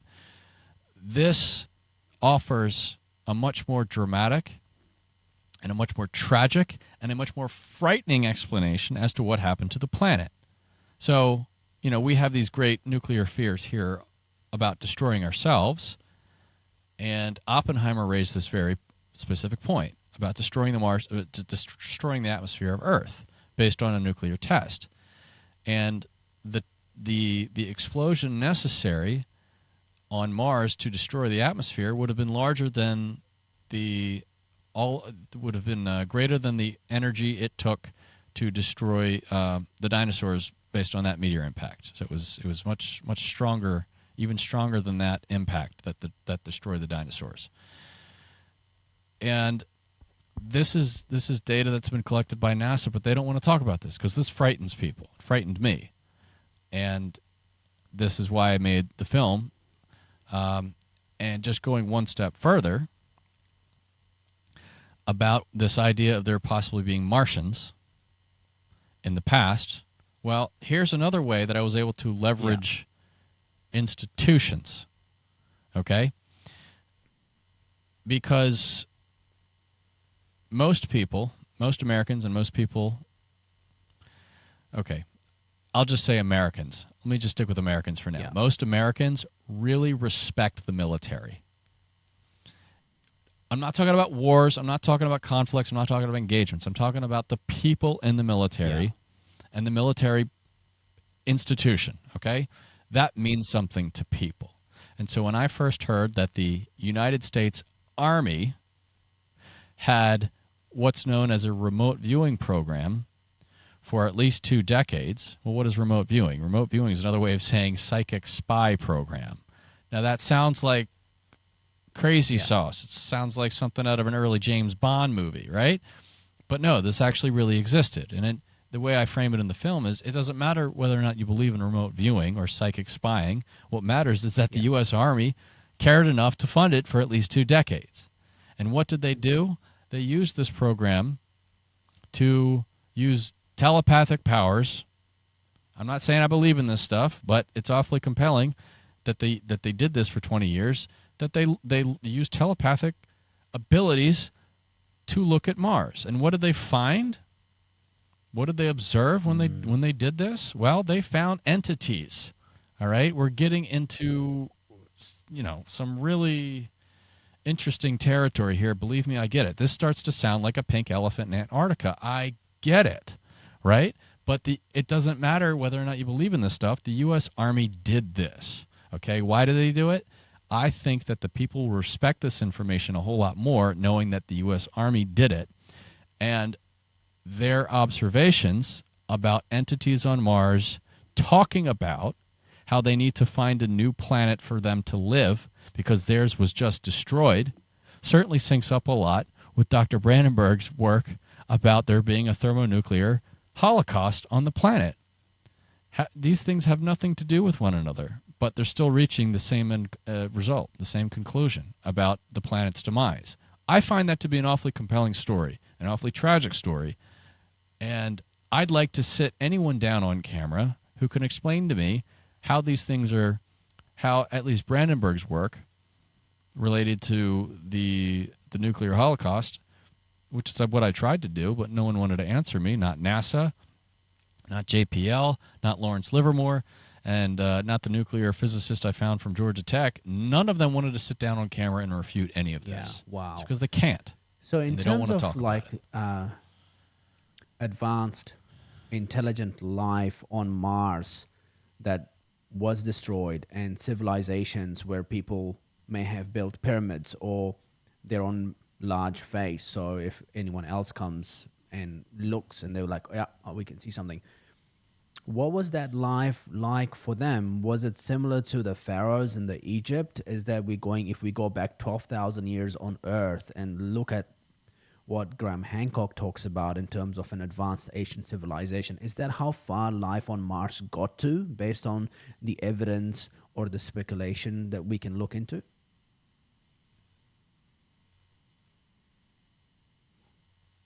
That's a great question. I'm actually glad you brought up Graham Hancock because my first entry point into Mars was Graham Hancock. He has a book on Mars. Most people don't know this. He's got a book on... It came out in the 90s, late 90s, okay? And it was there where I first discovered, where he actually co-authored this with Robert Bauval and somebody else, but they actually do make connections with Egypt. Now, that's not something I talk about in the film. That's a little outside of my wheelhouse.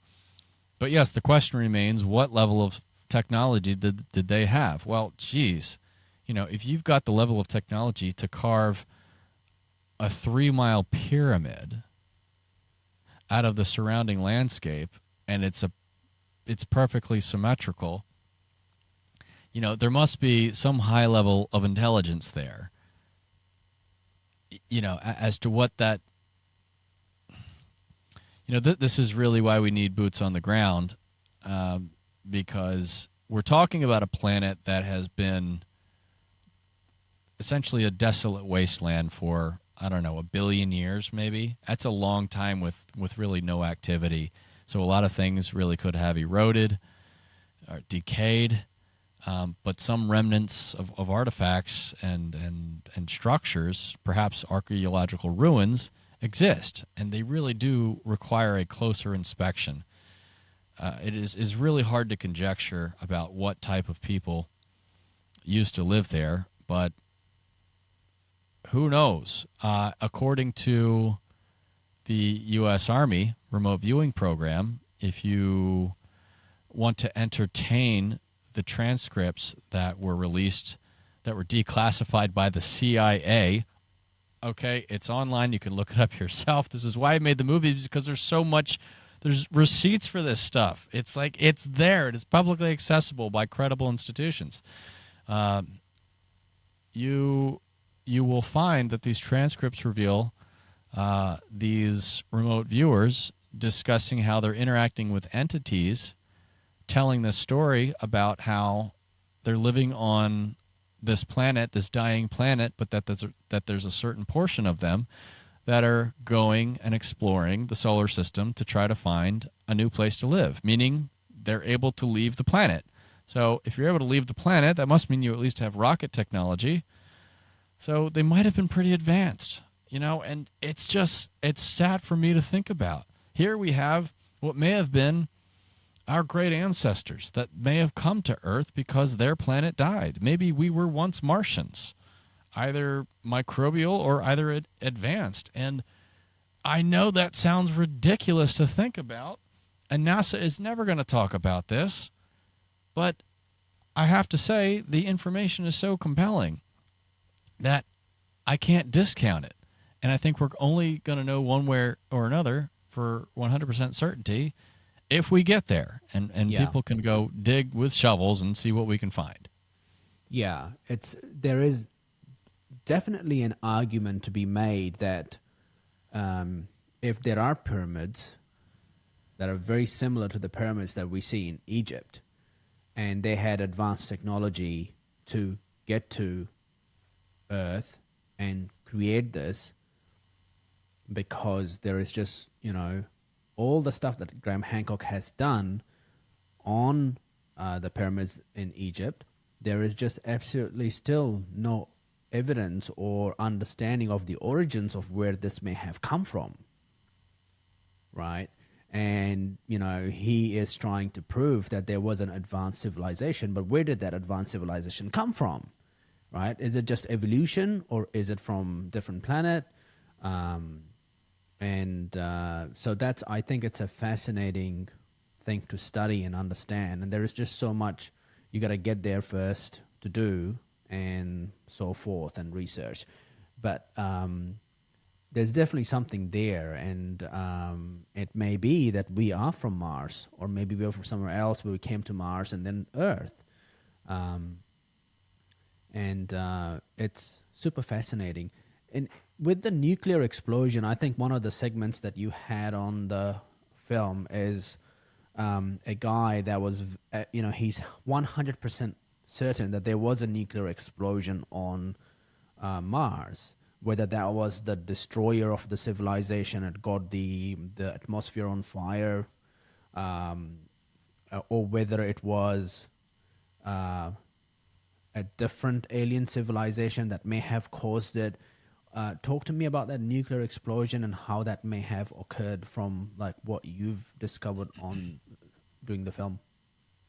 Well, as Dr. Brandenburg, who put this hypothesis together, points out, that there are no craters on Mars where in the locations of these radioactive hotspots. Okay, now what does that mean? Well, very simply, if you use Japan as an example, there are no impact craters from the atomic bombs that exploded in Hiroshima and Nagasaki. These were air bursts. They exploded, they detonated in the air. Why? To maximize damage, essentially. Right. So what does that mean? Well, why would somebody do this? Why would somebody... I mean, this goes beyond his hypothesis, the conjecture here. But why would somebody do this? Does this mean that there was a third party here we're talking about? Someone else who came by and destroyed the planet down below from above? I mean, if so, to me, that's the most frightening UFO ever. Yeah. Just drop a bomb and disappear. If it was one bomb, Dr. Brandenburg did the calculations and worked out that the physical size of the bomb itself would have been the size of the Empire State Building. Okay? So if the inhabitants of this planet did not blow themselves up then you have to consider the alternative, and that is somebody else did. Either one is a tragedy, but considering that they were air bursts, you might say, well, if there were two large air bursts, because that's where these radioactive hotspots are, here's the planet, there's two of them, but then there's actually another one on the opposite side of the planet. These blew up, and the shock waves wrapped themselves around the planet and then collided with themselves and then created another hotspot right here on the opposite side of the planet. We have all of these UFO abduction stories, which are frightening, if true. I think what happened on Mars is far more frightening. Yeah. And I'm wondering, who did this to an entire planet? Who could potentially say, hey, you know what? Let's go back to that one solar system and see if anybody else sprung up. Could somebody come by and do that again, but not to Mars, but to Earth this time? I'd want to know what's really going on. So, that to me is one of the more important questions. And I think it absolutely relates to the UFO phenomenon, because where do you hear reports of these UFOs hanging out? America. Yeah, in America, but specifically, they are quite often seen near our nuclear weapons facilities. Yeah. That's okay. The question is why? Yeah. I think this is just me, my just speculation here. I think that if you're taking a positive outlook on the UFO phenomenon, I think, okay, let's just distinguish this really quick. I do think there are crash retrieval programs, and that the government has admitted there's crash retrieval programs, okay, and reverse engineering programs, and perhaps some of the things up in the sky are in fact human made, but there are also non-human made, okay? And these non-human made that are hovering around nuclear weapons facilities, deactivating our nuclear weapons, want to prevent what happened on Mars from happening here on Earth. Wow. That's fascinating. Why else would they be deactivating our nuclear weapons? So I think they know something. And I think they know the history of Mars. And I'd really like to sit them down and ask, am I right about this? Do you know what happened to Mars? Did you come from Mars? Like, what happened here? Because, and oh, by the way, you know how we have these declassified videos of these UFOs flying around in that grainy black and white footage? Yeah. Okay? These odd shapes that we see. Well, guess what? We see these odd shapes. We have photographs of these same odd-shaped UFOs on Mars. Yeah. NASA photographs. Crazy. This is so fascinating because, when you have black holes colliding in the universe, does it really matter what you got for Christmas? Right? Yeah, right? Yeah. And it's just, it's so fascinating.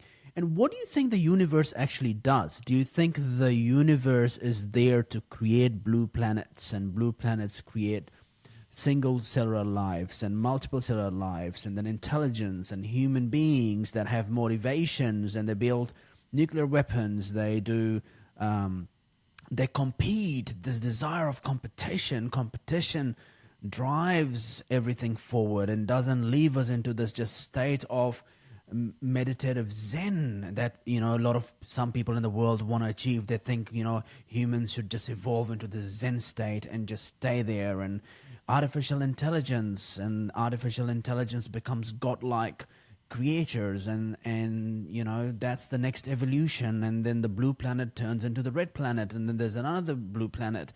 What do you think the universe is doing? Is it organizing itself to create life and consciousness?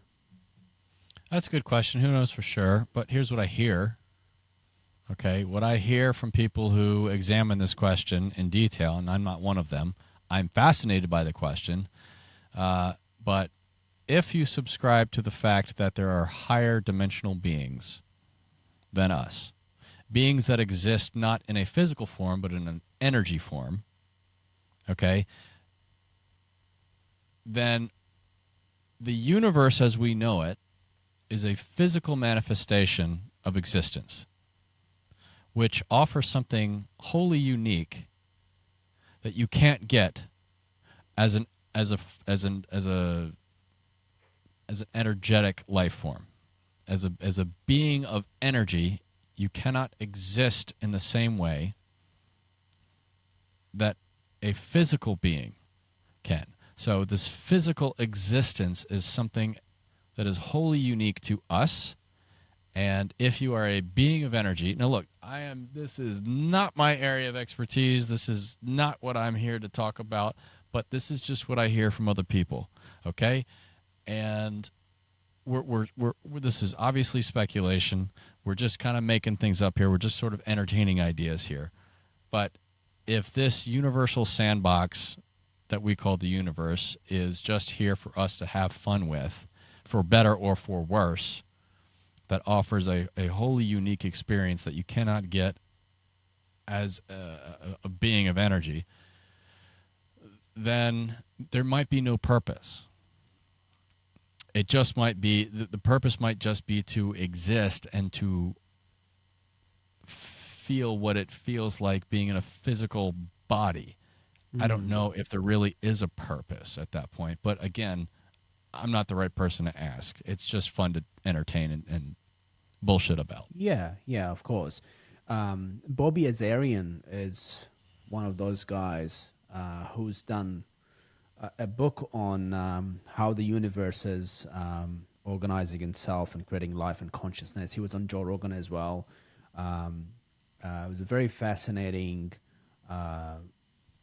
research done on how the universe is creating life, which I thought was like made a lot of sense to me. It's like, what are we doing here and why? And there's like billions of Earth-like planets in just our galaxy, and then there's billions of galaxies beyond, and there are black holes, and this idea that black holes colliding and black holes creating so much activity that you can measure vibrations here on Earth for something that's happening like millions and millions of light years away.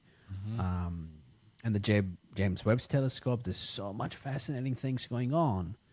And there is so much fascinating things going on Mars that would be so exciting to study and understand and figure out and look for similarities on Earth, whether they're, worm-shaped microbes in rocks discovered, or pyramids, or advanced technology where, similar to the Egyptians and the pharaohs, carving stones. It's just fascinating.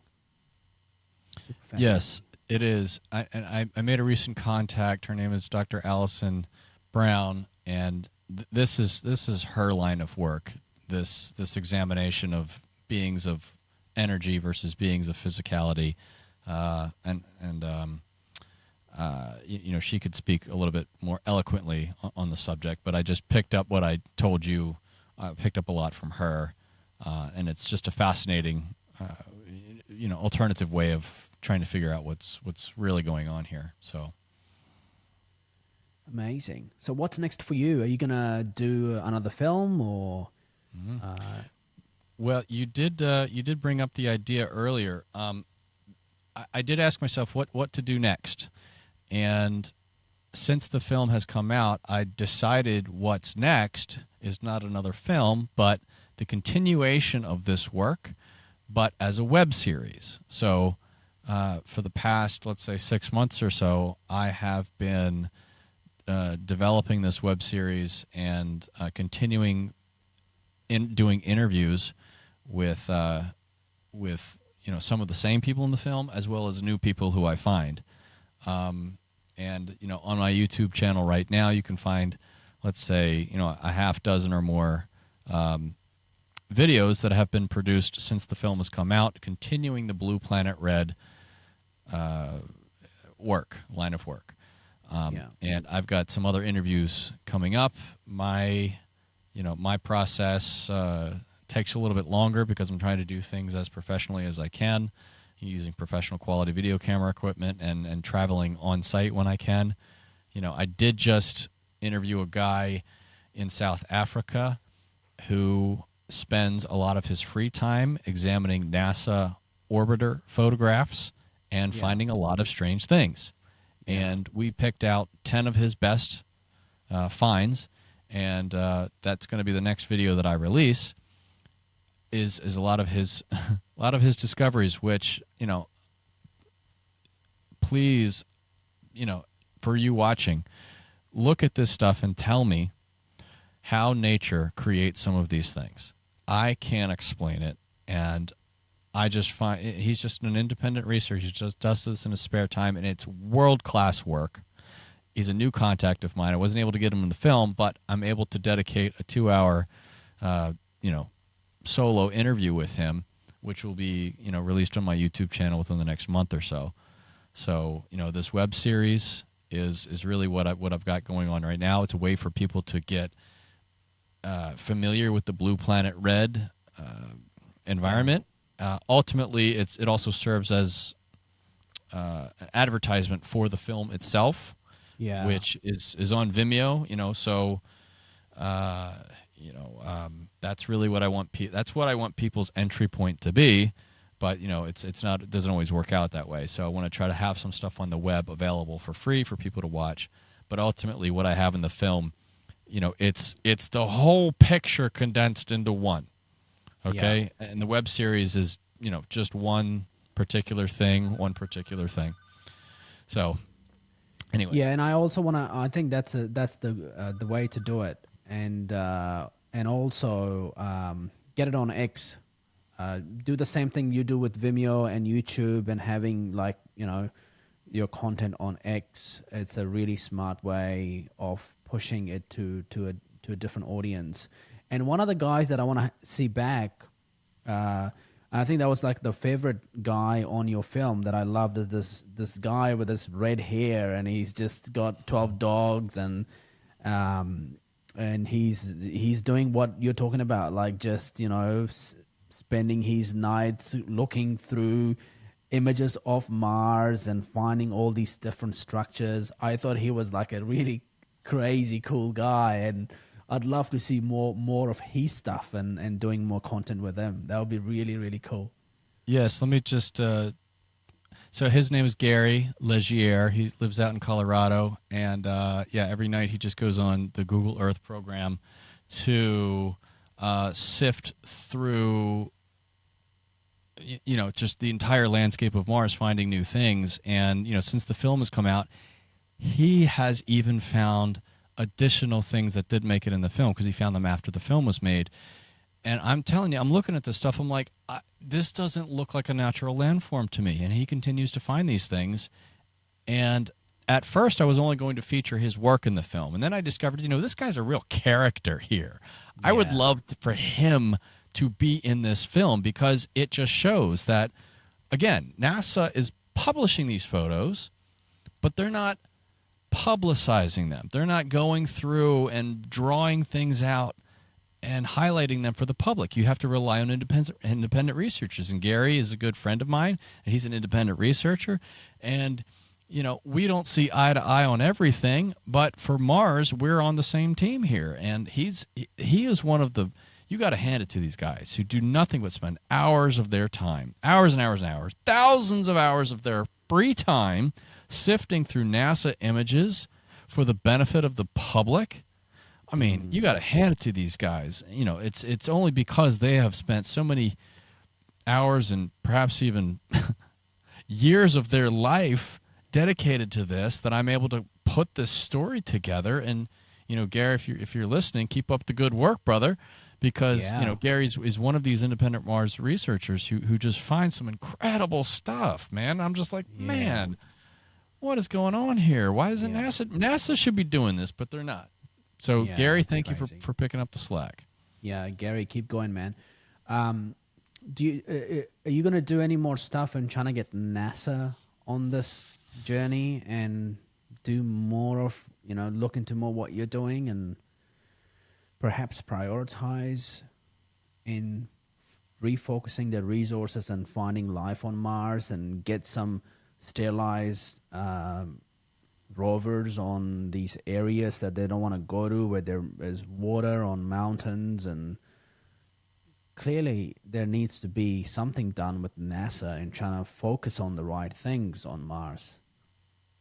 Yeah, it's tough because unless the public is demanding it, then they're just going to keep doing what they've been doing. Yeah. Which is number one, designing really good robotic spacecraft, but number two, downplaying any evidence for life whatsoever. So unless they are compelled by the public, I don't see them really changing the way they explore and discuss Well, Mars. Trump's saying that we need to go to Mars, and so if he's saying, then that needs to be the I guess the mission for going to Mars and doing more and finding more, and that has to be finding life on Mars. But one thing that I think your film will do for a lot of people is really debunk this idea that we're still looking for water on Mars. Yeah, We're way beyond that. I know. It's just like 2 years ago, I'm like, wait a second, what? You're saying there's water on Mars? Like what? And yet, there's even they've found deep subsurface lakes and deep subsurface ice deposits. So, we have that stuff here on Earth, and there's microbes everywhere, everywhere. And here we have the majority of NASA themselves, the people who work there, thinking there's absolutely no evidence. Meanwhile, NASA, it's this weird contradiction. NASA themselves has discovered all of this, yet the NASA employees just don't know about it. So the public relations, they've kind of done a piss poor job. So at some point, you really can't blame the public for not knowing this stuff. But yeah, I mean, it's there, and we've got the receipts. We've got them. Yeah, and what's also interesting is like I never hear Elon Musk talk about the rover program and what NASA is doing on Mars. Because if you are gonna take humans on Mars, where are you gonna be landing? Where are you gonna be building your first base? What sort of resources are you interested in? Would you like access to water? Do you want to be able to drill water? Yes, then why is NASA not doing that now? And we are coming into our 2-year cycle of being closest to Mars. This is when, in the next 1.5, 2 years, is the window that's going to be opening up for us to be able to travel to Mars. And so what are we doing with that window?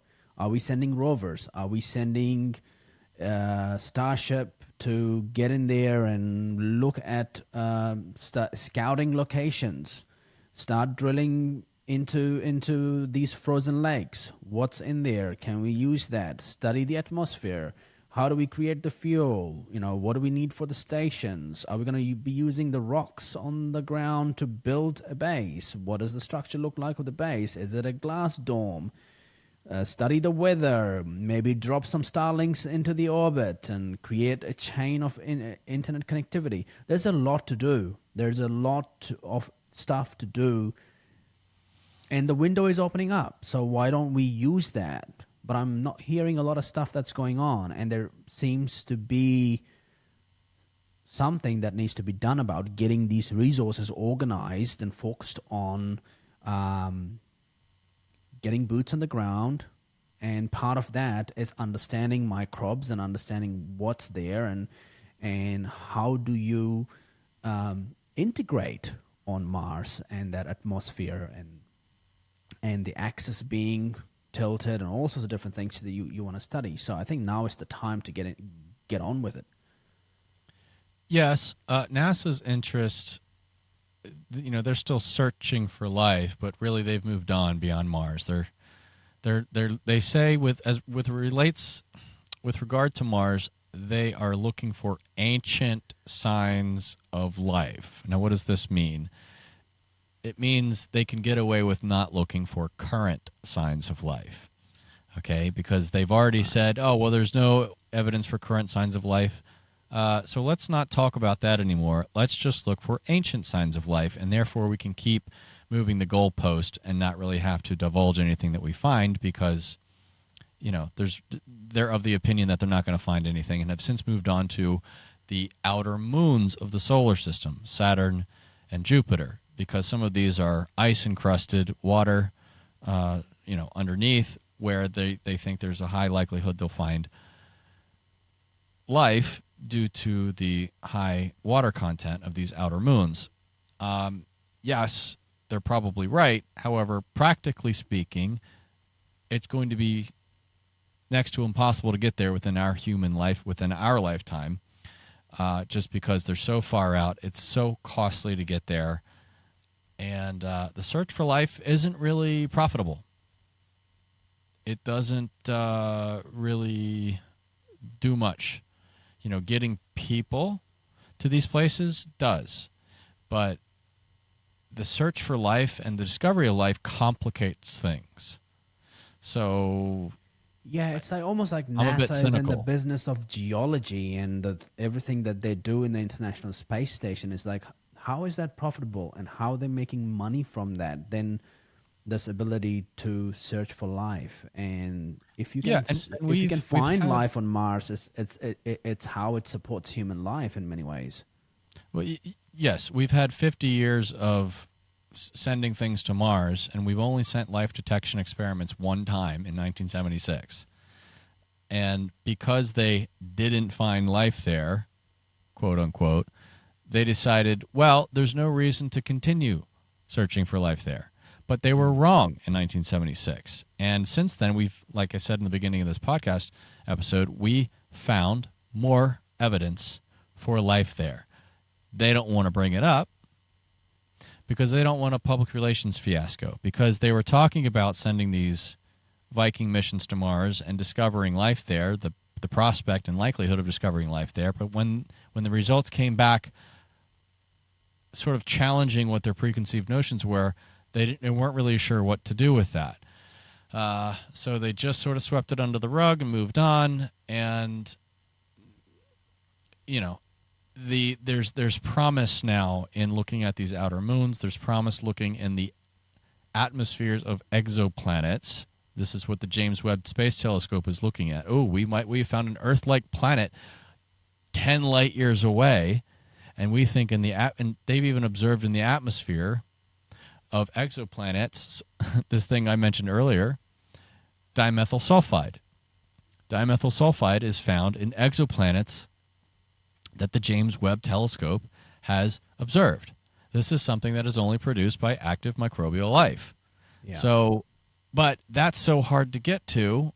It's just dangling the carrot out, and it's not really, it keeps us interested in the search, because the search keeps the money flowing. The actual discovery of life, that complicates things. That's fucked up, man. That is just fucked up. It's like, what is easier to do? To warm up a subsurface lake on Mars, or try to unfreeze a moon of Jupiter? What's more easier to do? I mean, how deep are these subsurface lakes on Mars, by the way? How much do you have to drill to find them? You could get to them. It wouldn't be easy, but there's nothing outside of the realm of our technological capability that prevents us from getting to them. In fact, there's already plans for how to get to them and how to extract the water and use the water for our own purposes. So it's technologically possible. I don't know the exact depth though. Yeah. But one thing, I know this is like 1,000-year worth of effort, but one of the things that you can do is you can send nuclear devices that orbit a planet or a moon that has frozen lakes and oceans and whatnot. and you can just have these, you can create mini suns that are just constantly firing up nuclear explosions and that are just warming up the planet. That's how you do it at scale, I think. Yeah, I mean the terraforming of Mars, sure, there's ways to do that. If you, I just think there are two competing interests when it comes to observing this planet.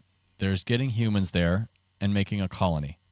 Yeah. Then there's the examination of its past. What happened there before?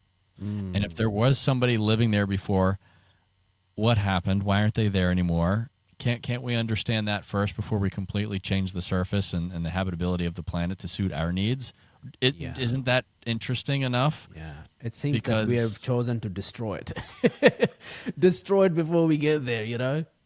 Yeah. Like, here in America, maybe we weren't so interested in preserving or really understanding the Native American way of life before we sort of took over and made it suitable for our needs. But, from a historical perspective, understanding that there were people here, and especially with Ancient Apocalypse now shining a spotlight on this, it goes back way further than the Native Americans that were here during the 1600s or the 1400s.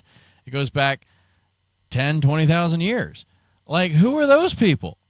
And were they wiped out in some ancient apocalypse, like meteor impact or something? Like, what happened there at the last, the Younger Dryas Ice Age event? Like, who was living here before? It's endlessly fascinating. I want to know what's going on, and I just think this question about where we come from. What is this all for? What does this all mean? Like, these are really important questions. Why should if we we try to do answer? find life on Mars, let's say we found microbes, right? Let's say we found plants. What is the value of that? What can you do with it? Is it valuable to nurture that and create that into humans and fish and other things, other living things that are unique to that planet? Or is it more valuable to just take humans there and multiply humans and let the other stuff just happen? Like, what is the value of finding life on Mars, and what can you physically do with it to grow it into creating a sustainable ecosystem on Mars that is indigenous to Mars? So first, let's answer this philosophically. What is the value in knowing there's biology on another planet? It tells us that we're not alone. It tells us that life can exist somewhere outside of Earth. It tells us that we're not so special. It tells us that we're not the only ones, okay? And that can do a lot to our ego, really. I mean, it can keep us in check. It's like, hey, humans, you're not so important. You're not as important as you thought you were. So you can answer this question philosophically, but if you want to answer from a more practical standpoint, well, look at all the innovation that has come through the NASA program. GPS, LASIK eye surgery, Velcro. Maybe Velcro is a bad example, but you get my point. It's like there's been so much technological innovation just through space exploration. We never knew what was going to be required through the process of exploring space, so we had to invent new things, and from those new inventions, we got technological advancements that have trickled down into our society. With biology, it's perhaps a little less direct impact, but this is one of the things that I interviewed Dr. Henry Levin, who's a biologist for the United States government, in the film. I said, what's the value of biology? And he was bringing up examples like, well, here on Earth, the more we understand biology, sometimes that can manifest itself, and we can figure out how to make a better laundry detergent. You're never going to know. Biologists and biochemists are so smart, they can cook stuff up in a lab if they know how biology really works and how they can manipulate it to suit our needs. You got some really smart people. Here's another example. For my web series, I interviewed a biochemist by the name of Dr. Stephen Benner, who's down in Florida. And he's, believe it or not, he's actually creating synthetic biology, synthetic DNA that does not mirror that of humans. Wow. So, you know, he's able to synthesize this in his lab. Now, practically speaking, I'm not sure what that gets us, but knowing that we can do it, we are able to better understand life and how it is formed to try to answer these existential questions. You know, who are we? Where do we come from? And what is this all about? And what can we do with it? So, Yeah, I think depopulation is a big problem. We're going below replacement levels, and the DNA creation, human DNA creation, the Tesla Optimus robots to replace a lot of the essential things that need to keep civilizations going. The cost of getting humans on Mars versus to getting there and finding life and using technology and biology to create some sort of factory that creates intelligent life that takes, it's just like a baby making factory, maybe. Who knows?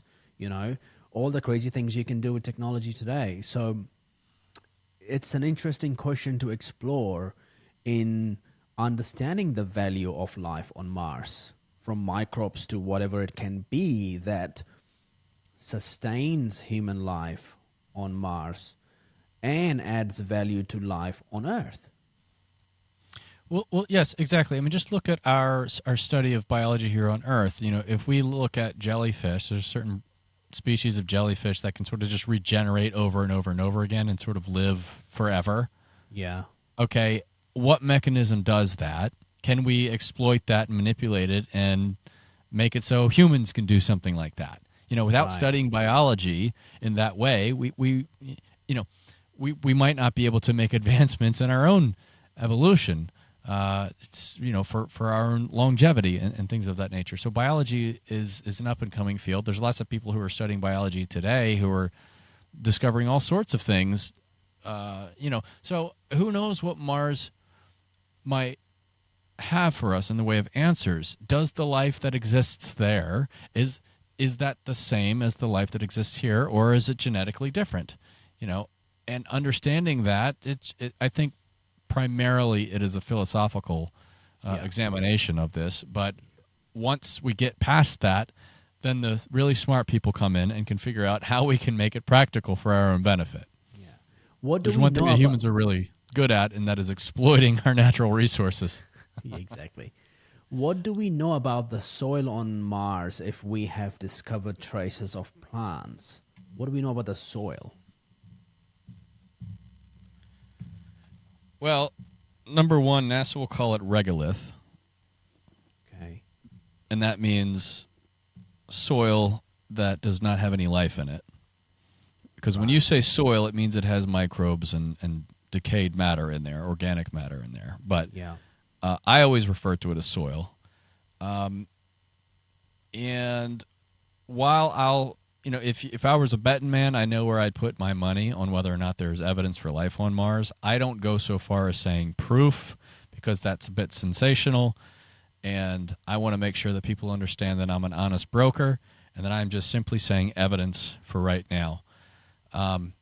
But the way Dr. Stephen Benner, the biochemist from Florida, puts it, all of the life detection experiments aboard Viking, all of the results are consistent with autotrophic microbes, meaning to say, in other words, I think they exhibit some characteristics of plant-like cellular behavior. So, I'm sorry, what was the question again? I want to ask another question before I Yeah. go into that question. I think that the original question was, what is the soil like? Because we talked about the fact that there are traces of plants, right? So what are the soil like? But I think you've taken the conversation to this point. So let's go with this weave and come back to the soil thing. Brian Cox was on Joe Rogan, and he said, "Well, Mars's axis is off. It's off by 60 degrees. So there's no way that life on Mars can come from microbes and sustain and grow into life." What is the argument there? Is that because it's off its axis, it can't support life? the only way life can exist on Mars is we move humans there. Is it? I don't understand. That's what I heard him say. Is there any Well, truth to that, or is there an well, we're argument on that? mm, I'm not really sure what he's talking about, but are we talking about its axis?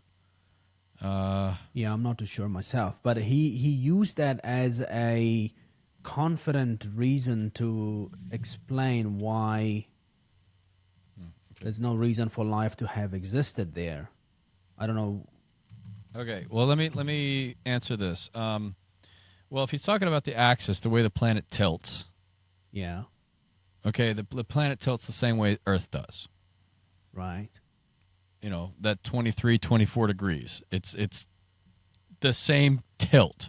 So Okay. I don't know if he was talking about axis or something else. But here's what I really think he was doing. Okay, Right. without having watched it, I think what he's trying to do is offer Joe Rogan an explanation as to why there is no evidence for life there. And he is going in a roundabout way to explain some complicated process that will prevent the emergence of life on this planet. I don't think there's anything there for him to really suggest. I mean, I'd have to listen to the clip specifically, Yeah. but my guess, Anand, is that he is just not simply aware of the evidence that I presented to you in the beginning of this episode or the evidence that we present in the film. Mm. So, unfortunately, there's Yeah. been this narrative of no evidence, and I think very smart people are sort of caught up in that. Yeah, and I'm sort of curious. What is their financial motivations to have these views? Which I'm sure there is many. And one of the fascinating thing that I laughed really hard on in your film about this science community and these scientists who the competition is so high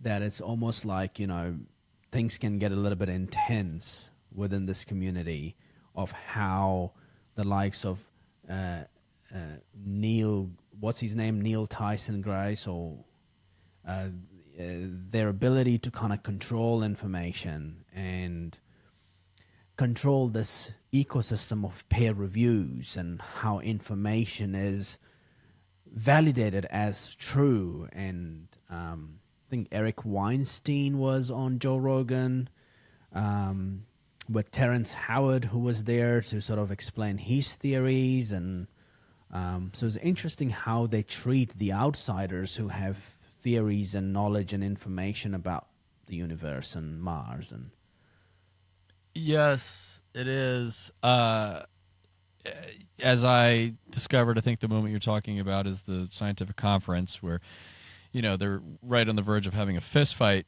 There are certain, not all Mars scientists agree with one another, and so much so that they're they're willing to get physical with each other in person because, as I really like the example, Doctor, or the how Dr. Brandenburg frames it is that science is not supposed to be a contact sport, but quite often you'll find yourself in the final seconds of a championship game, the clock's ticking, it's a tight score, and the knees and the elbows, they start coming out. So that is really the case, and I've heard that from other people outside of this whole Mars discussion, and I'm sure Graham Hancock can tell you firsthand that he himself has been the victim of just so much ridicule and criticism, and it's like ad hominem attacks.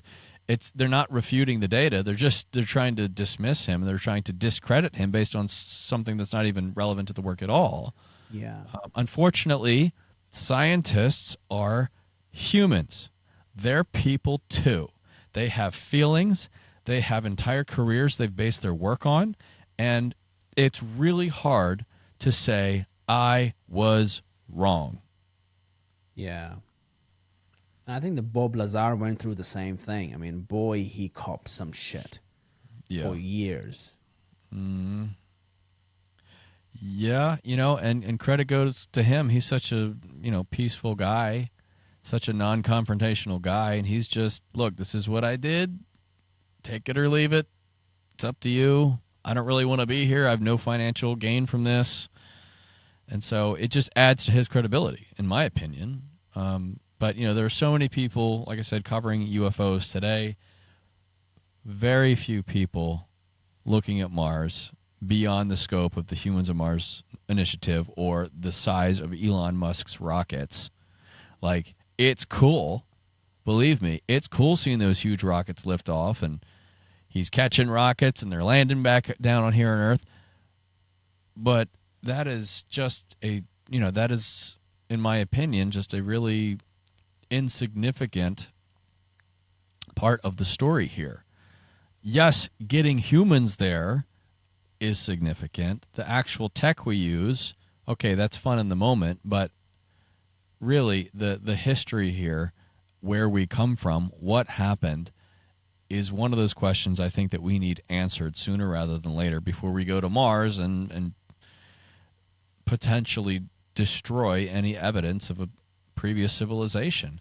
I don't think we'd entirely do that, but I think we have to be cognizant that when we get there, we got to be looking out for these things because they're there. And so I'm trying to do my damnedest to raise awareness and to get other people to take notice and be like, look, NASA's photographed this stuff.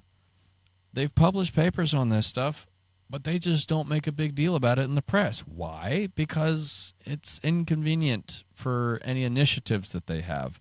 It could mean they don't get funding for certain things. So, I'm a bit cynical on it, but I'm gonna keep pushing where I can because I think that's the more interesting part of the story. Yeah, I think so. I think you're doing amazing, and it's such a beautiful film, and well done for doing it, and keep going with all the, web series and YouTube, and it's the way to go. And I think as the timeline gets closer to getting on Mars, I think all of this stuff becomes more and more relevant, and it's such a durable film as well. I wouldn't be surprised if I see you doing a Netflix series in the next 10 years. It's just amazing. Who knows? You're a really amazing filmmaker as well. I absolutely loved it. I think I'm going to watch it again because I was watching it while I was trying to get the kids to bed and feed them and trying to get ready for this interview. I'm going to have to watch it again. It was just so fascinating, so much fun. Cool, Any man. final thoughts, things that we want to discuss and share with me? Well, let me just say for those people who've made it this far, if you're interested in checking out the film, please go to the website. It is simply blueplanetred.net. Okay? You can also find me on X, on Twitter, at Brian Cory Dobbs. And you can also find the web series on YouTube under the same username, at Brian Cory Dobbs. I'm continuing the Blue Planet Red series. I have a whole episode on water, Adnan, on YouTube. It's only like 5 or 6 minutes long. Okay, Wow. So it breaks down all these things really succinctly. I try to keep that same cinematic style. Okay, with the music and the flow motion. It's a great style. It's a great style. Thank you. I wanted to try to bring that cinematic flair, that cinematic delivery, and beyond just the boring talking heads. Try to make it a little bit more film-like. Versus just strictly documentary. So yes, blueplanetred.net. Find me on Twitter at Brian Cory Dobbs, on YouTube at Brian Cory Dobbs, and please reach out and say hi, because Anand, I think you're right. Perhaps when we get closer to humans to Mars actually getting there, then this discussion, we got to do a little bit of work, but I think through podcasts like this, you never know who's going to be watching this and want to go check out the film or, want to discuss things with us and really try to get the word out there that Mars is not the planet you thought it was. Yeah. No, it's amazing, man. Well, I'd love to have you back as well. So feel free to reach out when you have more stuff and more evidence and things, and we can, put images up and videos up and watch them. And I'd like to have Mars as a big piece for my show. So it's been fun, man. Thank you so much. Oh, cool. Yeah, maybe one day we can do a slideshow presentation instead of just talking about stuff. Yeah, that would be awesome, man. I'd love to do that. Yeah. Good stuff, man. Awesome. Bye, everybody. Okay.